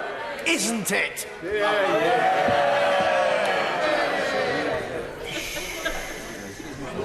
Anna Soubry. Very much, Mr. Speaker. I think it's very important that in this debate we are all very mindful of the language that we use. And it has been concerning that honourable and right honourable members opposite, including our Prime Minister, has chosen to use the word frit and frightened of those of us who believe that the last thing that this country needs is a general election. Given everything that has happened in the last few years, there are a number of people in this place of whom they could not be accused of being frightened. In fact, it's taken a lot of courage for some people.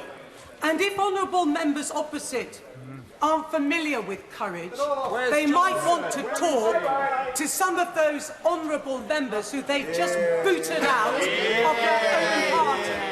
Decent, long-serving, hugely loyal members of the Conservative Party who last night and again today chose to put their constituents and their country first. And the price that they have paid is to see the end of their parliamentary career. And this House is right, Mr. Speaker, to commend each and every one of them for the considerable courage that they took. Mr. Speaker, I am in no doubt whatsoever that it's not just the people of Broxtowe, but the people of this country who are thoroughly fed up to the back teeth with Brexit. I don't doubt that. And that is why I am of the very firm view that the matter of Brexit must be brought to a conclusion. There are people in this place who will know in the many cross-party conversations that we have had, and I am proud that we have worked together across parties, putting aside our normal differences, again in the country's interest. That my view was that any extension should not go beyond certainly January, maybe February of next year, because of the profound need that we must bring this matter, as I say, to a conclusion. And that is one of the reasons why I will give way one moment. That is one of the reasons why I don't believe a general election is the answer at all, because it will not solve the Brexit crisis. And of course I'll give way to the Honourable Lady. Honourable Lady for giving way. The second part of the bill that she just approved actually handed power to the EU to dictate whatever extension they wanted. That is what they said. We have read. I'm so sorry to tell the Honourable Lady, but she's obviously been reading something completely different to the rest of us, because it most absolutely does not. This bill has been carefully drafted, and properly so, to make sure that it is in the interests of our country that we take no deal off the table, because that's the best thing for this country. That bill, and I'm quite happy to take an intervention rather than her just shouting at me. That bill is all about not stopping Brexit, as many of us would like to do, but it's about stopping no deal for all the reasons that have been explained. I'll quickly give way. Will she agree with me that actually a no-deal Brexit is no way out of this Brexit conundrum? It will follow years and years of difficulties, and it is dishonest, it is not right to say that actually a no-deal Brexit will solve the Brexit issue. The Honourable Lady is right, and not only is she right about no deal, she's also right that the former Prime Minister's withdrawal agreement also would not have ended the debate about Brexit, because it was a blindfolded Brexit that did not determine our future trading relationship with the European Union. Mr. Speaker, my views on this are well known. I believe the only way out of the crisis is to have now a people's vote. Put that deal that the former Prime Minister, well, it wasn't a deal, but at least it was something, put that to the British people with Remain on the ballot paper, and let's get this matter over. I believe the British people have also changed their minds. I think they are now seeing Brexit for what it is, and I think given the opportunity they would vote for the best deal, and that's the current deal that we have with the European Union. That's another good reason why this matter must now go back to the British people by way of a people's vote. Mr. Ian Duncan-Smith. Rise only briefly, because I know we want to get through this, but in response to this, the reality about this tonight is this is about a general election. And what we've had is speeches from a number of people on the opposite benches, which are all about nothing to do with the general election, all about recycling the debate that we had earlier. The truth is, there is but a simple question in front of the opposition parties. Only 2 days ago, they were crying out for an election. The Shadow Chancellor said, "Bring it on, we're ready for it." The Leader of the Opposition, when he wasn't having his afternoon nap and awake enough to be able to meet the media, said he wanted to have an election. The Scottish nationalists were adamant that they were going to vote for an election. And the reality... No, wait a minute. The Honourable Gentleman has made a fool of himself already. He should stay put. I'm doing him a favour. What I can say, I am really doing him a favour. He may not understand it. But the reality right now, Mr. Speaker, as we are in this debate, the question therefore is, if they don't vote for an election tonight, if they refuse to vote to have that election, then they are running away from what is their democratic responsibility. I say to those like the Honourable Lady, one time my honourable friend, no, honestly, he really doesn't want to do himself any disfavour any longer. I say to the Honourable Lady that was up earlier that she talks about a people's vote. The problem with a people's vote, if she wants to put it to a referendum, as the new leader of the Liberal Party said, she would never accept the result if, wait a minute, if they said they wanted to leave, they would not accept the result. Now, wait a minute. No. Let me finish this, because it's important. So here's the fault line. Without a different Parliament, a new referendum will change absolutely nothing if it votes to leave again, because we'll come back to this Parliament and all that will happen is they will stop, delay and try and defeat that motion.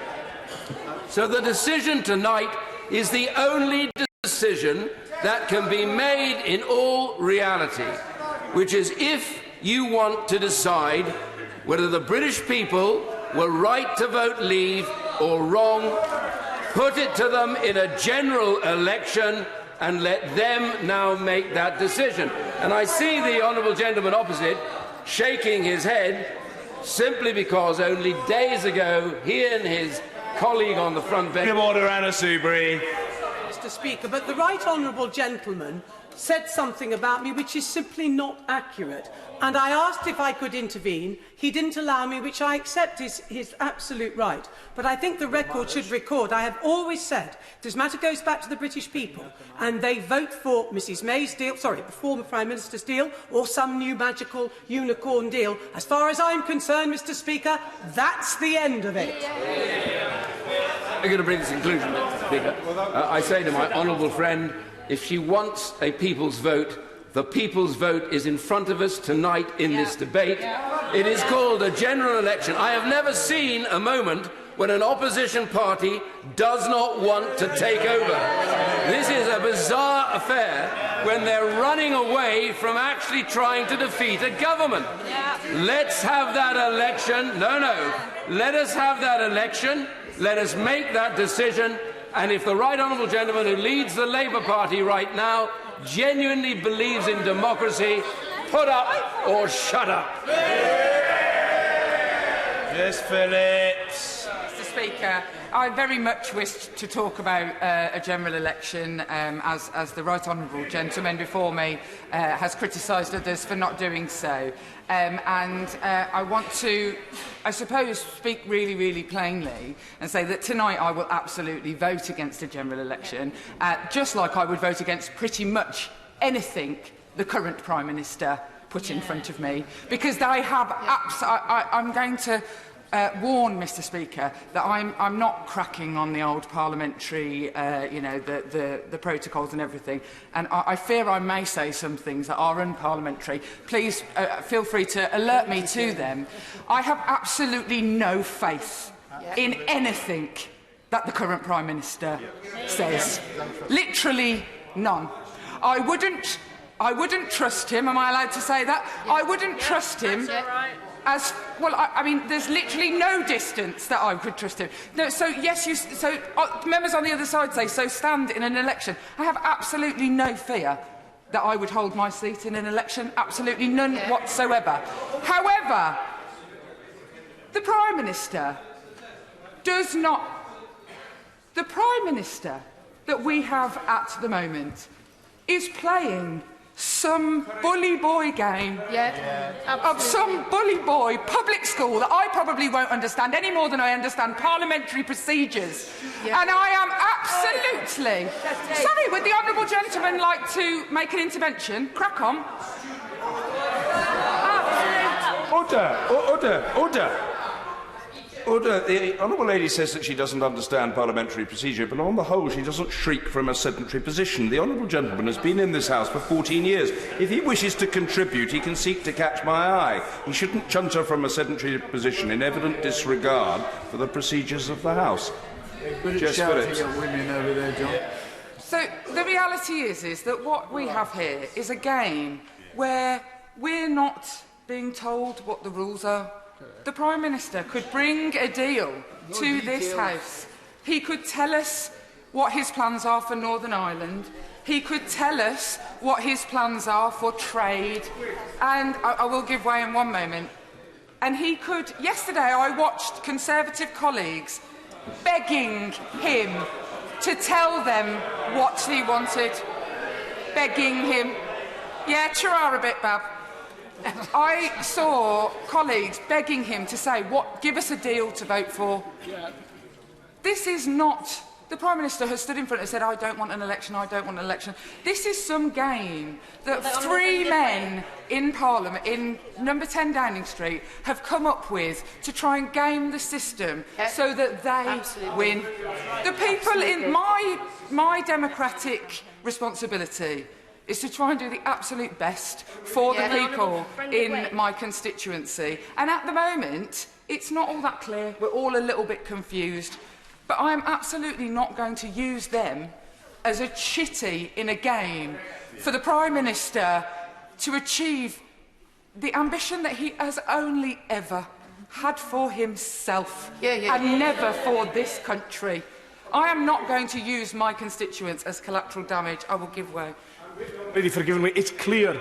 And one of the things that people watching this should be aware of is that we all know in here they want a cut-and-run election. The election they don't want is the 14th or the 21st of November. That's the election that we'll take them out on. I absolutely agree, and I will not personally, I will not vote for any election that falls before the 31st of October. I absolutely will. I'd like to thank my honourable friend for giving way, and I also will not be voting for a general election today because I do not want in any way for a no deal in this country, because it will not only harm my constituents, it will harm the 22,000 EU nationals who are living in my constituency. We have in this country the Home Secretary saying that the freedom of movement will end at midnight on the 31st of October, which means that my EU citizen... I mean, I couldn't agree with my honourable lady more. There are thousands of EU migrants in my constituency, and lots of them have absolutely no idea what the situation is going to be for them. I have to represent those people as much as I represent the people who would be allowed to vote in a general election or allowed to vote in a referendum. Go on. Grateful for the honourable lady giving way. Isn't the truth that both her and many of her colleagues don't want a general election because they're as scared as we are of the Leader of the Opposition becoming Prime Minister? I'm more than happy. Let's make no bones about the fact that I am not able to be completely critical when I think things are wrong, both in my party and in your the governing party. It's just a shame that quite a lot of the people who are sat in front of me, who know what has happened over the last 2 days is wrong, are too cowardly to actually say to me in here, in public, what they're all saying in the tea rooms. You know what has happened over here. It's as if we were kicking out Harriet Harman. That is what it feels like. It is an abomination the way your party has behaved. Absolutely. And you've all crowed and given sympathy to me about the problems that we have in the Labour Party, and you've just sat by silently while your colleagues have been marched out. You're giving way. Very well. Yes. Indeed. Thank the Honourable Lady for giving way. And the point she makes about the fact that how the party on that side has treated its very loyal members of Parliament, whatever else might have said, I think it's unheard of in parliamentary history that an MP who's voted against his party to have the whip suspended. That is a bully boy tactic. I'm going to round up my comments. I agree entirely. I'm going to speak for Brenda in Bristol, although there's plenty of Brendas in Birmingham. And I'm going to speak for Brenda in Bristol, and the reason that I don't think that we should have a general election and the reason I won't vote for it is because I think, actually, we shouldn't go on conference recess. We shouldn't be proroguing Parliament. We are currently in a national crisis. This is not a game. This is not some toy that we can play with. The British public think that we should... I'm not going to give way anymore. I apologise. I have given way plenty of time. The British public, if you were to go out into the street and ask them, they think that we should be in here doing our jobs. They think that we're away from here too often anyway. I am appalled by the prorogation, and from now on, let's call it shutting down of Parliament, because I literally hate the word prorogation, and the people outside probably don't understand what we're talking about half the time. The shutting down of Parliament has essentially killed a bill that I have worked on for 2.5 years, something that people in this House have deeply held feelings on, and I'm meant to believe that the Prime Minister is really doing this because he has a vision for the people in this country. He has a vision that comes to him every night, and it is his own face. I will vote against an election until the end of October, until this is sorted, because the British public want me here working for them, and that is what I will do. Nigel Evans. Speaker, well, no doubt her constituents do want her working here and representing her. And she talked about this being a national crisis, and it is a national crisis, but it's a crisis of trust. It's a crisis of trust in politicians. It's a crisis of trust in democracy as well, because it was this House that decided to give the British public the referendum in 2016, and I know the expectation was that the British public would not vote to leave the European Union, but when they listened to all the arguments, they decided that they wished to leave. Following that, we had a general election. The Labour Party and the Conservative Party both stood on a similar platform on Brexit, and that was that we were going to deliver the Brexit that people voted for. Now, I remember the ballot paper. It said, do you want to remain or leave the European Union? It was a basic binary question. And the fact is that 17.4 million people in this country decided that they wished to leave the European Union, and the margin was about 1.4 million. And the expectation, because of that pamphlet that David Cameron ensured got sent to all the households in the United Kingdom, and on the back of it, it said that we will deliver what the British people had voted for. That was in 2016. Today, we are September 2019. We should have left on March the 29th, but we didn't. Then we should have left on February the 12th, but we didn't. Then the then Prime Minister said, I cannot contemplate a date beyond June the 30th of us leaving. And we didn't. And now it's October the 31st. And we've just given a third reading to a bill that will extend that by another 3 months.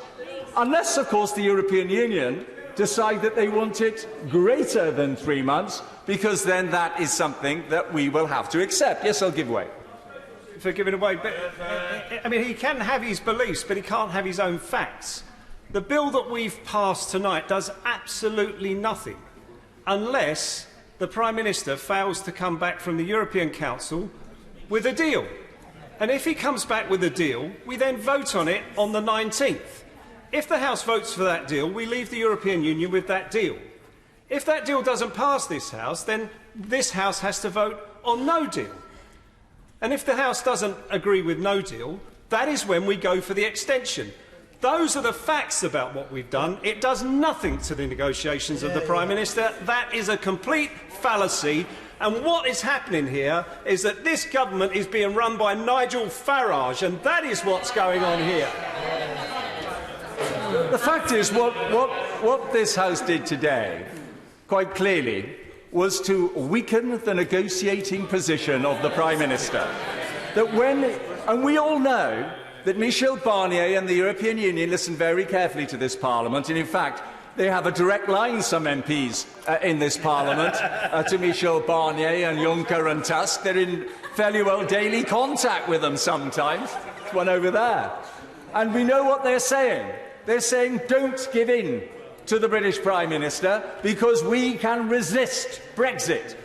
And that's what's going to happen. We know that the British Prime Minister is already in discussions with people like Angela Merkel and various others within the European Union to ensure that the problems that existed in the old deal are removed. But by the bill that was passed tonight, it gives the European Union no incentive whatsoever to come to the negotiating table and to have a proper negotiation. And I've just come to the mind, and I know the Liberal Democrats are at least the honest party, as well as the Scottish Nationalists now, of saying that they do not wish to leave the European Union. And in fact, when we've had that referendum and the people have voted to leave, I just wonder which part of Liberal Democrat is actually Democrat. Because they clearly are not interested in what the British people voted for in 2016. They asked for a second vote, but what we're offering tonight is a general election, and that can be a second vote, because the people will look at the policies of the Labour Party under its current leader and look at the policies of my party under its current leader, and they will decide who of the two Prime Ministers, or the Prime Minister and the Leader of the Opposition, will go to Brussels and then have that negotiation on October the 17th. But part of the problem, Mr. Speaker, and we all know it, is that during the 2016 referendum, 3/4 of this chamber voted to remain in the European Union. They do not want to leave the European Union, and they will do anything that they possibly can to frustrate us from leaving the European Union. Yes, of course I will. I think it would be more accurate and kinder to have had a full stop and a pause after saying who voted which way in the referendum, before going on to suggest that those who voted one way have been voting the same way during the debate on the leaving the European Union. I voted 3 times to leave the European Union. I wish the same thing could be said about some of the zealots on my side. Well, the fact is that we now have a Prime Minister who believes in the mission, who wants to negotiate honestly with the European Union, and be able to deliver the Brexit that people really voted for, which is to leave the customs union, leave the single market, not pay in vast sums of money to the European Union as we currently do, to control our own immigration, and not to be just decidable by the European courts, and certainly not to have a backstop that keeps us in the European Union without our permission of ever having to leave. What I would say, therefore, Mr. Speaker, is, as I said, 3/4 of this Parliament voted to remain in the European Union, and the vast majority of those still do not wish us to leave. And the fact is this: the British people have voted to leave the European Union, and if this Parliament decides that we are not going to leave the European Union, then the British people ought to have the opportunity to change its Parliament, and they can do that tonight.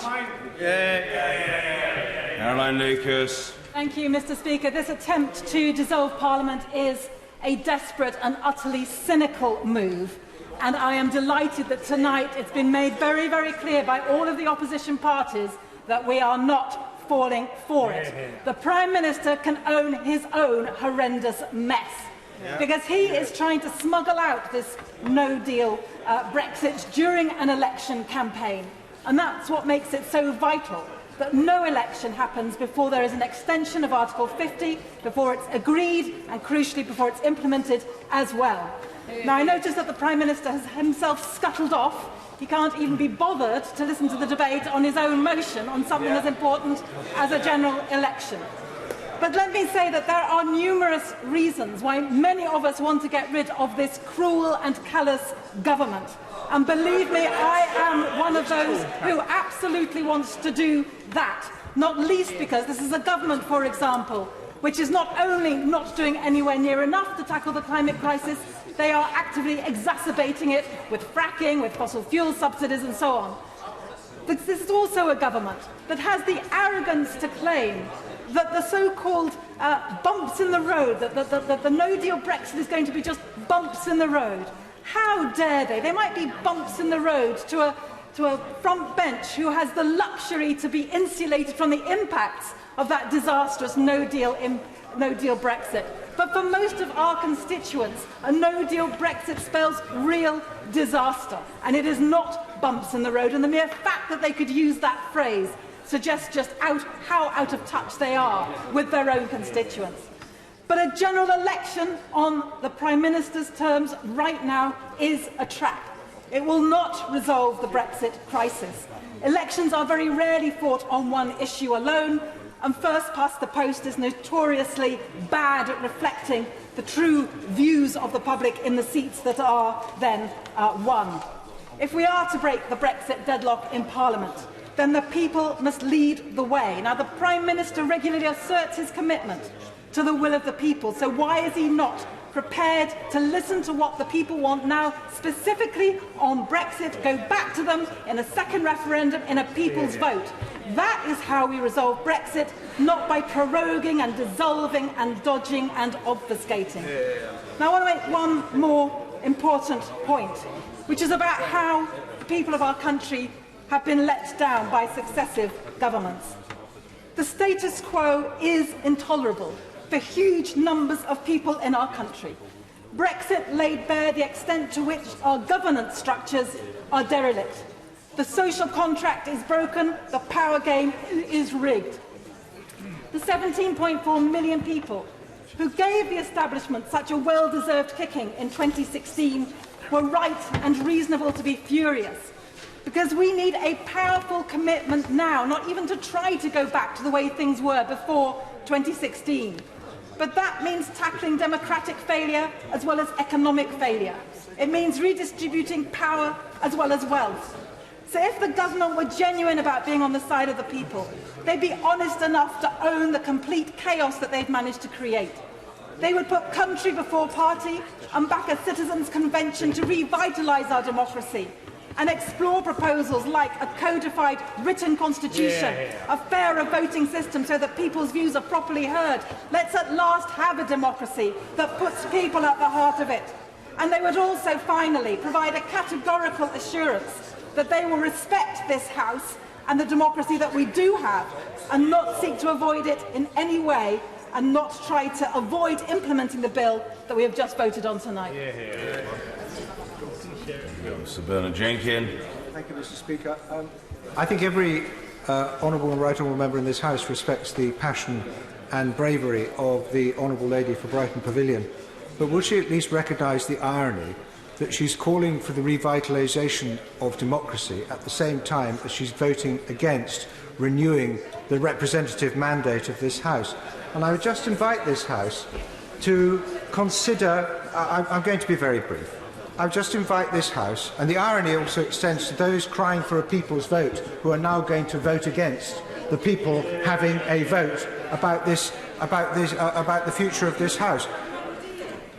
The British public have watched this House of Commons decline into an almost zombie parliament, a parliament that's incapable of deciding anything, and a parliament which is still dominated by Remain thinking and Remain attitudes, even though the British people clearly voted leave in the referendum. Yesterday, Mr. Deputy Speaker, I spoke about the problem of us having created conflicting representative and direct mandates. That the legitimacy of this House was unquestionably as a House of Representatives, but we qualified that as we introduced the concept of referendums into our Constitution, and the representative mandate is unalterably qualified by the fact that we've had a referendum and we said we would implement the result of that referendum, and this House has failed to do so. Now, the question we have to ask ourselves is, how is this going to be resolved? It's not going to be resolved by continuing to put off decisions. And yet the bill, which so many of the Remain supporting members of this House are so pleased with, does no more than invite the European Union to put off the decisions. What is going to be gained by putting off the decisions again? And what is going to be, and what kind of respect will this House gain by putting off the decisions at the same time as avoiding the accountability that a general election would give to our electors to make us accountable for what we are responsible for? I give way to the Honourable Lady. Does my friend share my puzzlement that opposition benches are looking at a government that has lost its majority, that cannot get its business through, that is offering the chance of a general election, which will be about more than just Brexit? There are other things that matter to my constituents, and that they will still want to renew a mandate and give a government a mandate to deliver on those things, and that with a government without the ability to deliver needs to have a general election. And I would have thought anybody opposite would have said that. I share agreement with much of what my honourable friend says. But then I return to this question: how is it going to be resolved? Because when supposing the opposition is successful and the bill goes through, and the Prime Minister is obliged to go and seek an extension and to accept an extension, and we get an extension to, say, the 31st of January or whatever date the European Union decides to offer. I'm not going to give way. What will happen after that? I mean, there is a definition of madness, which is to repeat the same thing again and again and accept a different outcome. And the longer this goes on, the more members of Parliament in this House will fear holding a general election, because out there, then the faith in the established political parties, I'm not going to give away this, the voters' faith in the establishment political parties is not being improved by what's going on, it's being further undermined. And the last thing I wanted was the whole of British politics to be realigned around the question of Brexit. But that's what's going to happen the longer we carry on putting off this decision. And I long, like so many of my voters and so many colleagues in this House, to move on to the questions beyond Brexit, but that requires us to respect the decision that has been taken.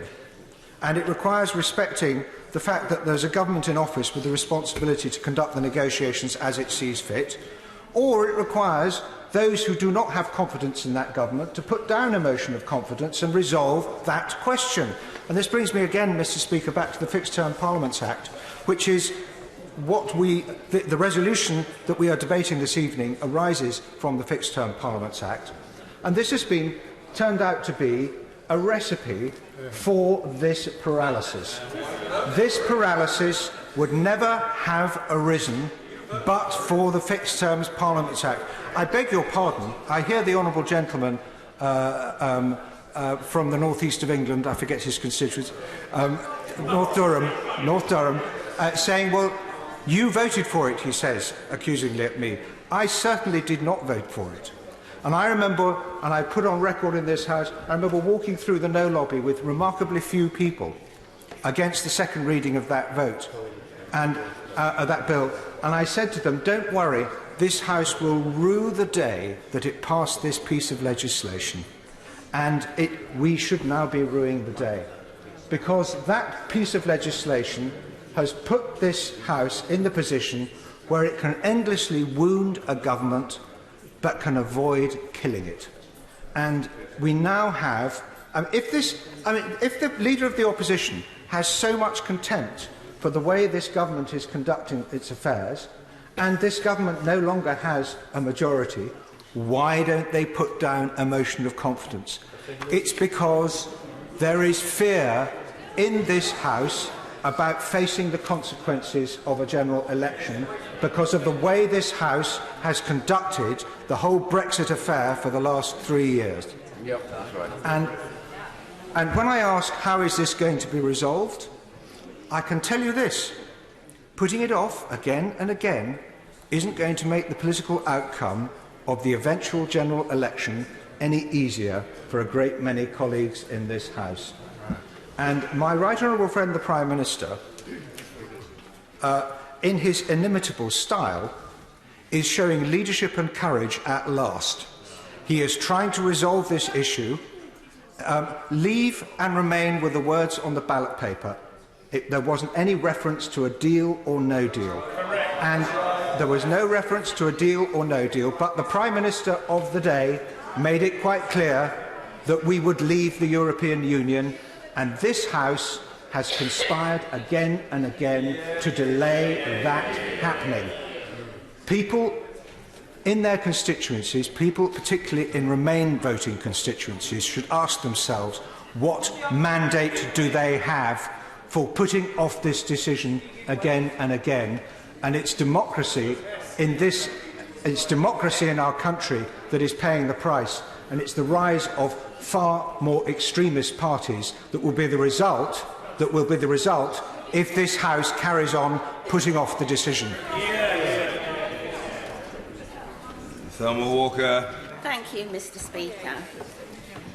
I'm relatively new to this place, but when I was elected as Member of Parliament for Combe Valley, one of the few things I had to get used to was being addressed as Honourable Lady, and when addressing male colleagues as Honourable Gentleman. It seemed strange and really arcane. Yet recently I've been considering what it means to be honourable and realise that it's indeed appropriate to consider what makes a person truly honourable. And it's a pity the Prime Minister is not in his place. Would the Prime Minister be able to confirm that the people of this country consider the government's recent behaviour to be honourable? It's clear many people outside Westminster think not.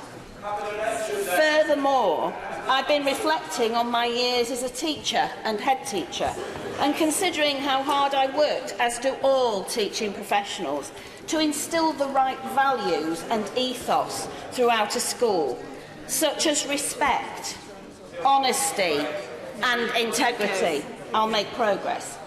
Integrity, I used to explain to younger children, was doing the right thing even when someone isn't watching.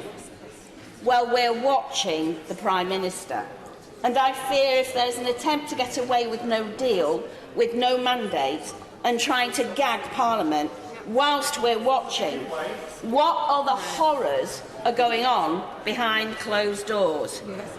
Could the Prime Minister tell me if he believes his Cabinet has the integrity required to run our country, especially when some are lying flat out along the front bench?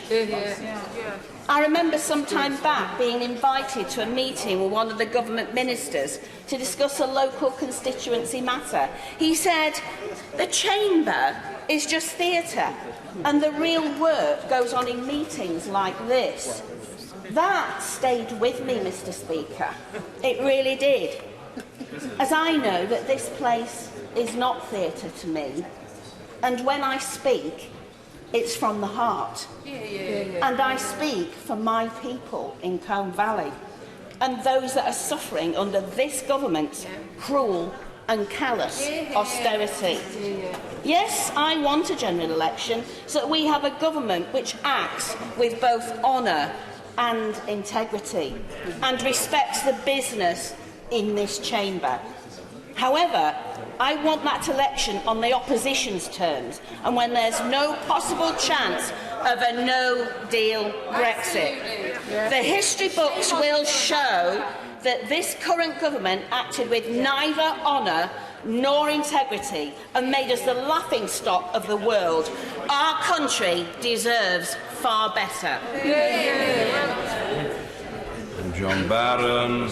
Speaker, I stand briefly to raise one simple point, and it's an inconvenient truth for many in this chamber, and that is the overwhelming majority of members here tonight voted to trigger Article 50.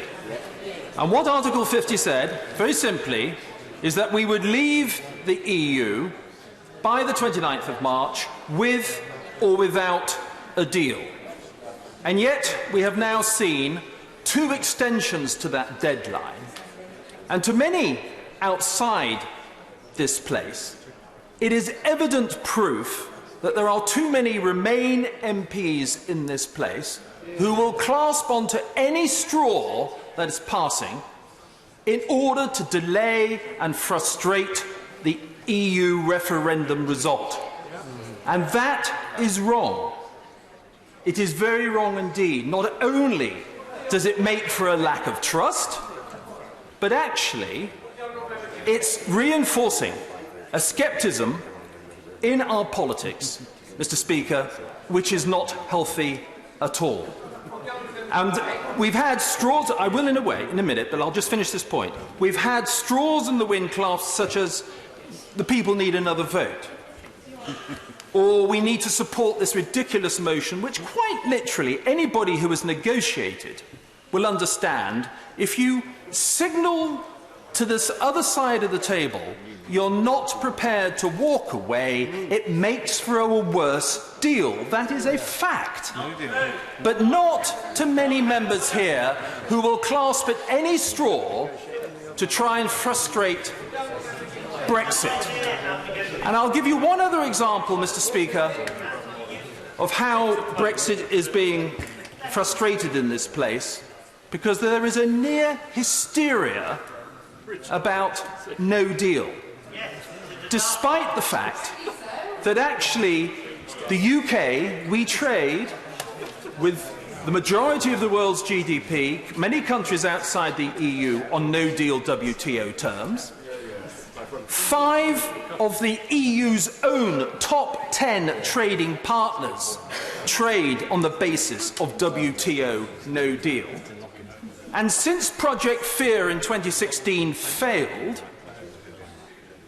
what we've had since is record low unemployment, record manufacturing output, and record investment and record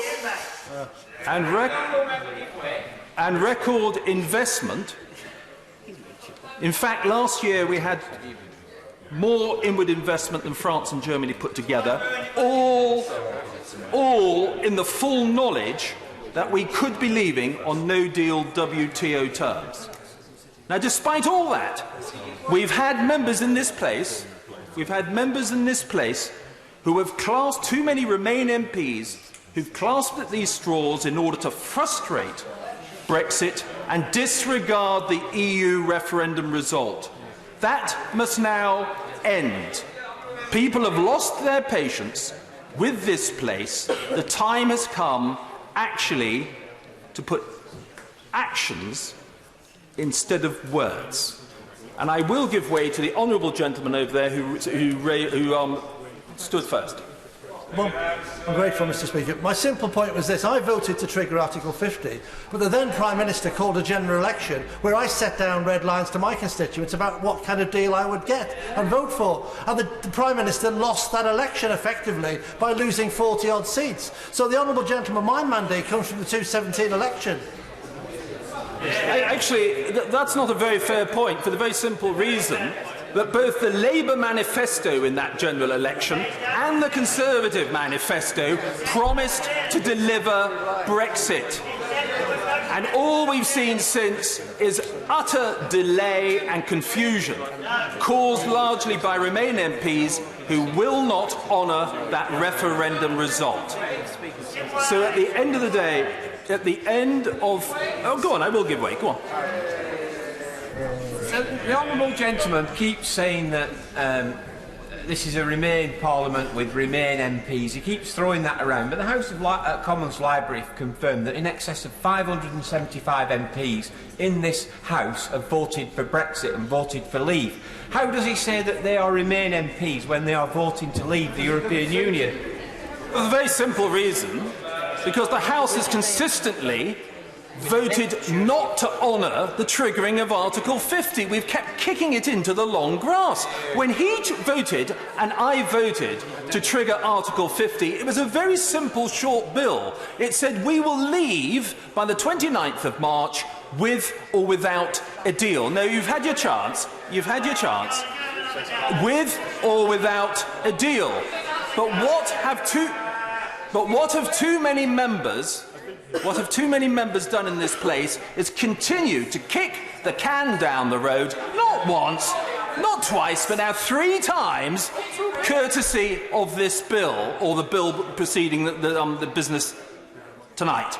It is absolutely ridiculous. People are utterly fed up with it. I think a lot of Remain MPs have got to look themselves in the mirror and say, actually, all I want to do, own up to the fact that all they want to do is stop Brexit. The people out there have had enough.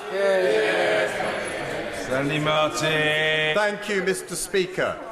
I am absolutely desperate to have a general election. I want to see a government which actually halts the privatisation of the National Health Service, which properly funds our public services, which stops the wealth of this country being squirreled away in tax havens in the Caribbean. I want to see a government that cares about the majority of the people in this country and not just about the very wealthy. But that is not why the Prime Minister is calling for a general election. The Prime Minister is not calling for a general election so that we can have a Labour government. The Prime Minister is calling for a general election so that when and if we were to vote for it, he would be in sole control of what happened in this country, and there would be no Parliament here to hold him to account when we leave with a no-deal Brexit. Now, in my constituency of Ipswich, more than 50% of the voters who voted in the referendum voted to leave. It wasn't very much more than 50%, but it was more than 50%. I would not vote for a straight vote to revoke Article 50 because I think that would be wrong. After there has been a referendum and people have voted, albeit by a narrow margin, to leave the European Union, I think it would be entirely wrong for this House to then simply go against those wishes. I want to see a viable deal that would not destroy the economy of this country, being agreed by this Parliament, so that when we have a second vote, when we have a people's vote or a second referendum or whatever you want to call it, which I think we have to have if we're going to bring the country back together again, I want there to be a viable choice. I do not believe that a no-deal Brexit is a viable choice. I think a no-deal Brexit is a suicide note. And if anybody on the opposite benches thinks that as passengers in a speeding car, speeding towards a cliff edge, we are going to take the option of jumping out just before you reach the cliff edge, then you've got another thing coming. Yes, we will have a general election. You will not survive for very much longer because you do not have an overall majority. But we are not going to have that general election while there is the danger of a no-deal Brexit. Bob Seeley. Very much indeed, Mr. Speaker. And I have to say I find this a surreal debate in a zombie parliament. I've tried pinching myself to make sure that I'm awake. I was talking to the honourable member for Harlow and I said this isn't a dream, and he assured me it isn't. And I have one of my colleagues saying now, Bob, please make it go away. All I can say is, for people who are organising a coup, people who organise a coup generally don't put that coup to the people in the form of a vote. We want a people's vote. It's called a general election. The government is trying to get its agenda through. Because of the nature of this parliament, it is not succeeding. Therefore, we need an election to ask the people what they are for, rather than simply their representatives to endlessly vote what they are against. I want an election because I want a government that delivers Brexit and then, frankly, gets on and governs. The Scottish Islands have the Scottish Islands Needs Allowance. I want something similar for my Isle of Wight. I was talking about it to the Prime Minister in the tea room today. He's keen to give it to us. I want it to cover the NHS, an extra 10 million in revenue. I want it to cover local government. I want it to cover DEFRA and housing. We can't get that because for 6 months we haven't had a domestic agenda because we have become monomaniacally obsessed by Brexit. I don't know what the parties opposite want, Mr. Speaker. 3 times they have been offered a Brexit deal. 3 times they have refused. Tonight they are being offered a general election, and tonight they are refusing. They cling to a zombie parliament for fear of what will happen when they go to the people. We need a new parliament, Mr. Speaker, because we need a government with a mandate in a parliament that votes for something positive. From now on, a collection of opposition MPs should be known, frankly, Mr. Speaker, as a shambles, because we offer leadership. What they offer, God knows. Thank you. Yeah. Simon Hall. Thank you, Mr. I beg your pardon. Lloyd Russell Moyle.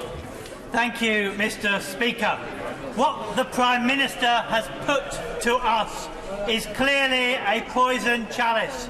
He is like the schoolroom clown who thinks that he can offer something to us, dancing around, blabbling from the dispatch box, but we know who he is. He is a man who has been twice sacked for lying. He clearly is a person that we cannot trust, and we therefore... Order. The honourable gentleman is referring to parts of a member's career. I don't think he's making any allegation on us, and sincerely hope he isn't, about... if you'll let me finish. I hope he isn't making any allegation about the conduct of a member in this chamber, and he isn't. And therefore he is not out of order, but he's not out of order. I know the rules, and I know how to interpret them. I don't require any guidance from anybody on that matter. I'm very clear about that. But what I would say to the honourable gentleman is there is much to be said for moderation in the use of parliamentary language. And as somebody who likes the honourable gentleman, I would urge him to be a little more courteous. Lloyd Russell Moyle. I will correct myself and say he was allegedly sacked for lying twice, and the public... The question is that there shall be an early parliamentary general election. As many as have that opinion say aye. Aye. contrary, no. Division! Clear the lobby.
Order. The question is that there shall be an early parliamentary general election. As many as have that opinion say aye. Aye. Of the contrary, no. No. Tellers for the ayes, Stuart Andrew and Ian Stewart. Tellers for the noes, Tom Brake and Jonathan Edwards.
Pause.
Order!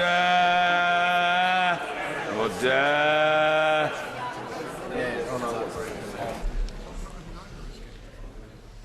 The ayes to the right, 298. The noes to the left, 56. One.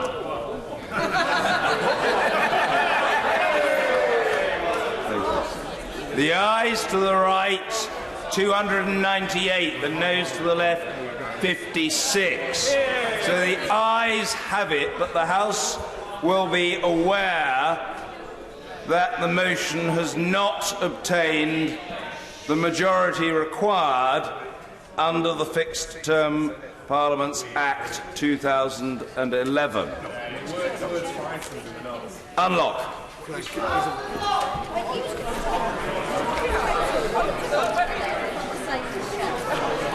Yes, oh, very good. Well done. Yes, yes, indeed. Point of order, the Prime Minister. We're grateful. Thank you very much for your kindness. I note that the Leader of the Opposition is once again not in his place in what I think is a slightly symbolic way. Mr. Speaker, 48 hours ago, he was leading the chants of "Stop the coup, let the people vote." Now he's saying, "Stop the election and stop the people from voting." I think there's only one solution. I think he has become the first, to my knowledge, the first leader of the opposition in the democratic history of our country to refuse the invitation to an election, Mr. Speaker. I can only speculate as to the reasons behind his hesitation. Mr. Speaker, the obvious conclusion is, I'm afraid, that he does not think he will win. And I urge his colleagues to reflect on what I think is the unsustainability of this position overnight and in the course of the next few days. Thank you. Order. The clerk will now proceed to read the... Oh, very well. Point of order, Sir Bernard Jenkins. Speaker, is there some way of tabling a motion that this House has no confidence in Her Majesty's opposition?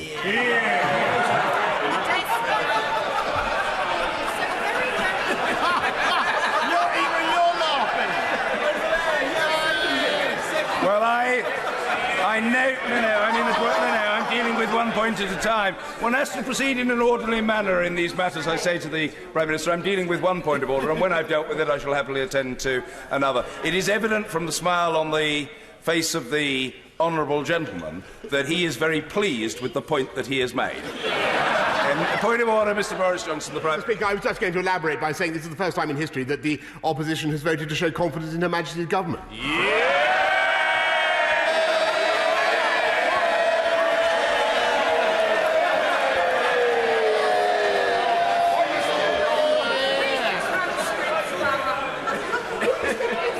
Thank you. Thank you. Order. The clerk will now proceed to read the orders of the day. Animal Welfare Sentencing Bill, not amended in the Public Bill Committee, to be considered. Not moved. Not moved. Thank you. Motion number 5 on selection. Whip to move. Thank you. The question is, as on the order papers, most other appears say aye. For the contrary, no. I think the ayes have it. The ayes have it. Order. Petition. Judith Cummins. Thank you, Mr. Speaker. I rise to present this petition on behalf of the community of Hollingwood Primary.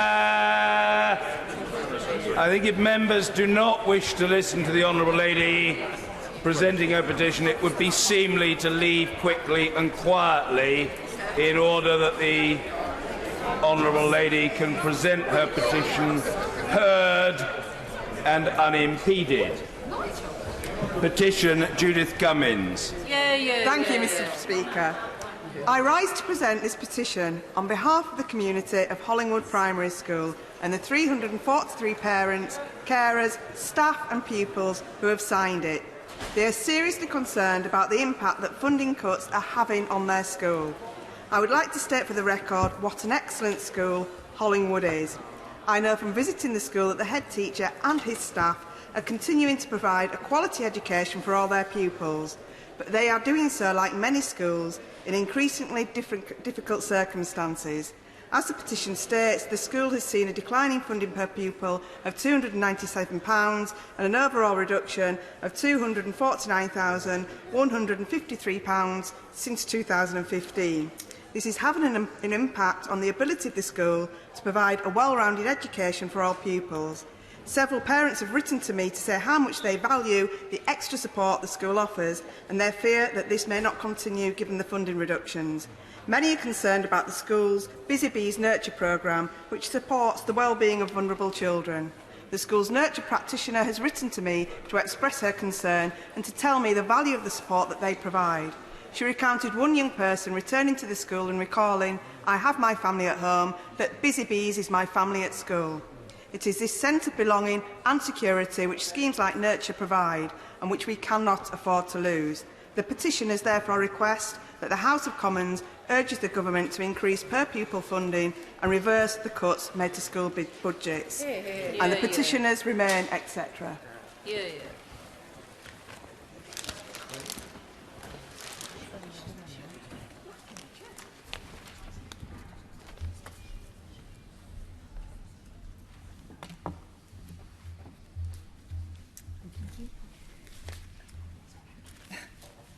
Petition Alison Thewlis. Thank you very much, Madam Deputy Speaker. I would first like to thank the many who managed to put this petition together and gather the signatures, and particularly Abdul Majid, the stalwart campaigner in Glasgow, Dr Irfan Jahangir and Dr Javed Gill of the Scottish Human Rights Forum and their team of volunteers who have put together a huge number of signatures, and I understand more are still coming to my office, Madam Deputy Speaker. My constituents are deeply concerned for the welfare of their friends and relatives in Kashmir at the moment. They are concerned about the curfew and about the internet and media blackout that's been going on, despite the best efforts of organisations and journalists, including the BBC World Service, to bring some light on the situation. They seek the de-escalation of the conflict, they seek time-limited talks, and they seek that the people of Kashmir should have the right to self-determination that they have long sought.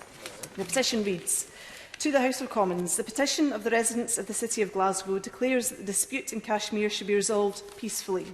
The petitioners therefore request that the House of Commons urge the UK Government to use its international standing to encourage India to engage in comprehensive and sustained dialogue process with its neighbour Pakistan to resolve the Kashmir dispute, and urge the international community to play its role in securing a just and peaceful solution of the Kashmir dispute in accordance with the aspirations of the people of Jammu and Kashmir. And the petitioners remain, etc.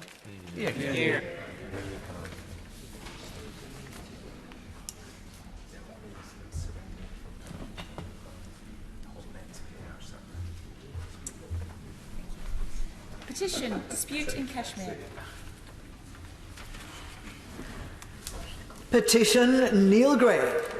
Madam Deputy Speaker, I rise to present a petition regards the dispute in Kashmir in similar terms to my honourable friend from Glasgow Central, and I put on record my thanks, as she did, thanks to those who collected the names for this petition from the constituents in Airdrie and Shotts. The petition of the residents of Airdrie and its surrounding areas declares that the dispute in Kashmir should be resolved peacefully.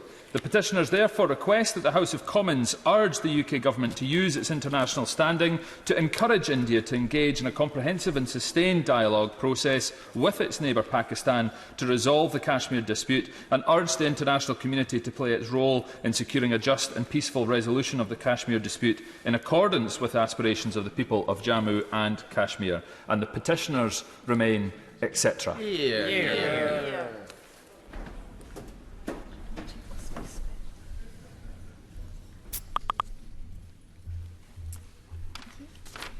Petition, dispute in Kashmir. Petition Sir Michael Fallon.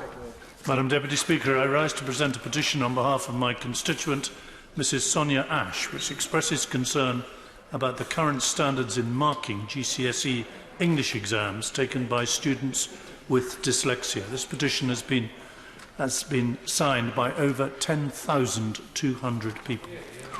The petitioners of the residents of Sevenoaks constituency. The petition of the residents of Sevenoaks constituency declares concern over the current standards in marking GCSE English exams taken by students with dyslexia. further declares that many children with dyslexia are exceptionally gifted at English but struggle to pass their English GCSE due to how many marks are dedicated to spelling and punctuation. Further notes that this is discrimination and can negatively affect children's futures, mental health and access to further education authorities. And further notes a local petition started by Mrs Sonia Ash on this matter that has received over 10,200 signatures.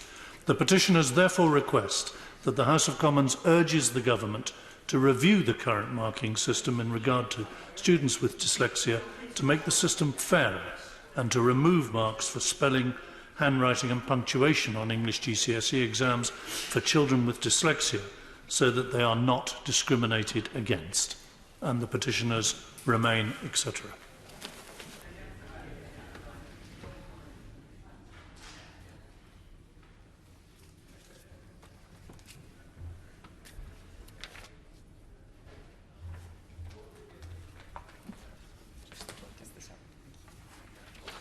Petition GCSEs and dyslexia. Petition Judith Cummins. Thank you, Madam Deputy Speaker. I rise to present this petition on behalf of the community of St John's C of E Primary School and the 366 parents and carers who have signed it. This petition highlights the serious concerns that they have about the impact that school funding cuts are having on their school. St John's has seen a decline in funding per pupil of £306 and has lost £248,890 in total since 2015. Every single school in my constituency has faced cuts such as these due to government's disregard for our children's future. These cuts mean fewer teachers, fewer support staff and schools cutting back on additional activities. They hit the most vulnerable children hardest, and it is a disgrace. Just this week we've seen the government's new funding announcement, and it's overwhelmingly targeted at schools in the south of England, bypassing schools with the most need in areas like mine. I will always fight for proper funding for our schools so that every child in Bradford South gets a starting life they deserve. I know that hard-working teachers at St John's and all of the schools simply want to provide well-rounded education to their pupils. It is time that we gave them the resources to do that. The petitioners therefore request that the House of Commons urges the Government to increase per pupil funding and reverse the cuts made to school budgets. And the petitioners remain, etc.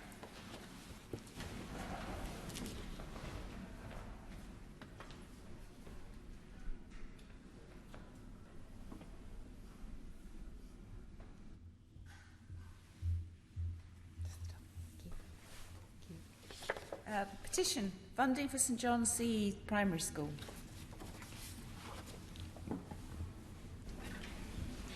Thank you. I beg to move that this House do now adjourn. The question is that this House do now adjourn. Mr Robert Halfon. Thank you, Madam Deputy Speaker, and it's a huge pleasure to see you, especially in the chair this evening, not just because you are my constituency neighbour as the member for Epping, but because you work so hard alongside myself in order to get our vital new hospital health campus in Harlow, the Princess Alexandra Hospital. I'm hugely grateful for you for being here today. And I'm grateful to the Speaker for granting this my 5th debate on capital funding for the Health Department, particularly for new hospital projects. I strongly welcome the extra £34 billion that's going into the NHS over the next 2 years. The Government's rightly making the NHS a priority in its spending plan, and in doing so is helping to create certainty for our hospitals, future-proofing them for the challenges we face ahead. However, this day-to-day funding does not account for the bigger scale capital funding projects like new hospitals. The Health Service Journal suggests that in the last 2 years, NHS providers have requested around £8.7 billion of capital funding in more than 360 formal bids. The Prime Minister's announcement of an £850 million cash boost for 20 new hospital upgrades is a step in the right direction, but we risk a healthcare crisis in the country if we don't act quickly. Many of our hospitals in England are built in the 1960s, or were built in the 1960s and 70s. And whilst our model of care has modernised, the infrastructure has fallen behind. Our NHS hospitals, many of them, are no longer fit for the 21st century, and sadly, none more so than the Princess Alexandra NHS Trust in Harlow. No doubt, Madam Deputy Speaker, you will understand the frustration felt by our constituents and our neighbours, particularly those who work at the Princess Alexandra, as our hospital, Harlow Hospital, was not included in the hospital upgrade programme announced by the Prime Minister. As well as the numerous conversations and letters with colleagues, I've raised the need for a new hospital health campus to serve West Essex during questions in the Chamber on no fewer than 30 occasions. I mentioned this is my 5th debate, and I've tabled 11 Commons motions. And I'm pleased to see a number of other honourable and right honourable members here who've also championed the case for increased hospital funding. 6 local MPs, including yourself, Madam Deputy Speaker, helped significantly in writing to the Health Secretary in May last year, pledging their support for a new hospital and acknowledging its importance to the vitality of community and also to the economy of the entire region. Our passion, our determination for a new health campus is founded in the desperate situation that we find ourselves in. Of course, it's impossible not to give way to the honourable gentleman, my honourable friend, I should say. I did seek the honourable gentleman's permission earlier on today before this German bit came to ask for an intervention. Does the honourable member not agree that it's tremendous to see government today, through the Chancellor's statement, listening to the need in allocating additional funding for other things, for policing, for Northern Ireland, for education, and some £1 billion, I understand it was, for the health and social care. But we do need a standard increase in the block budget under the Barnett formula for Northern Ireland. But I would suggest to the honourable gentleman as well, it needs to be ring-fenced for providing frontline services that are also underfunded, and which there has to be a focus. So within the honourable gentleman's request today to government, which I fully support, because across the whole of the United Kingdom of Great Britain and Northern Ireland, there are pressures on health and social care. And what's important is that we see the benefits of what government's doing here for everybody in the United Kingdom of Great Britain and Northern Ireland. I thank my honourable friend, I should say, because he comes to every debate I have about the Princess Alexandra Hospital in Harlow, and I think it shows that it isn't just supported across Essex and across Hertfordshire, but actually as far afield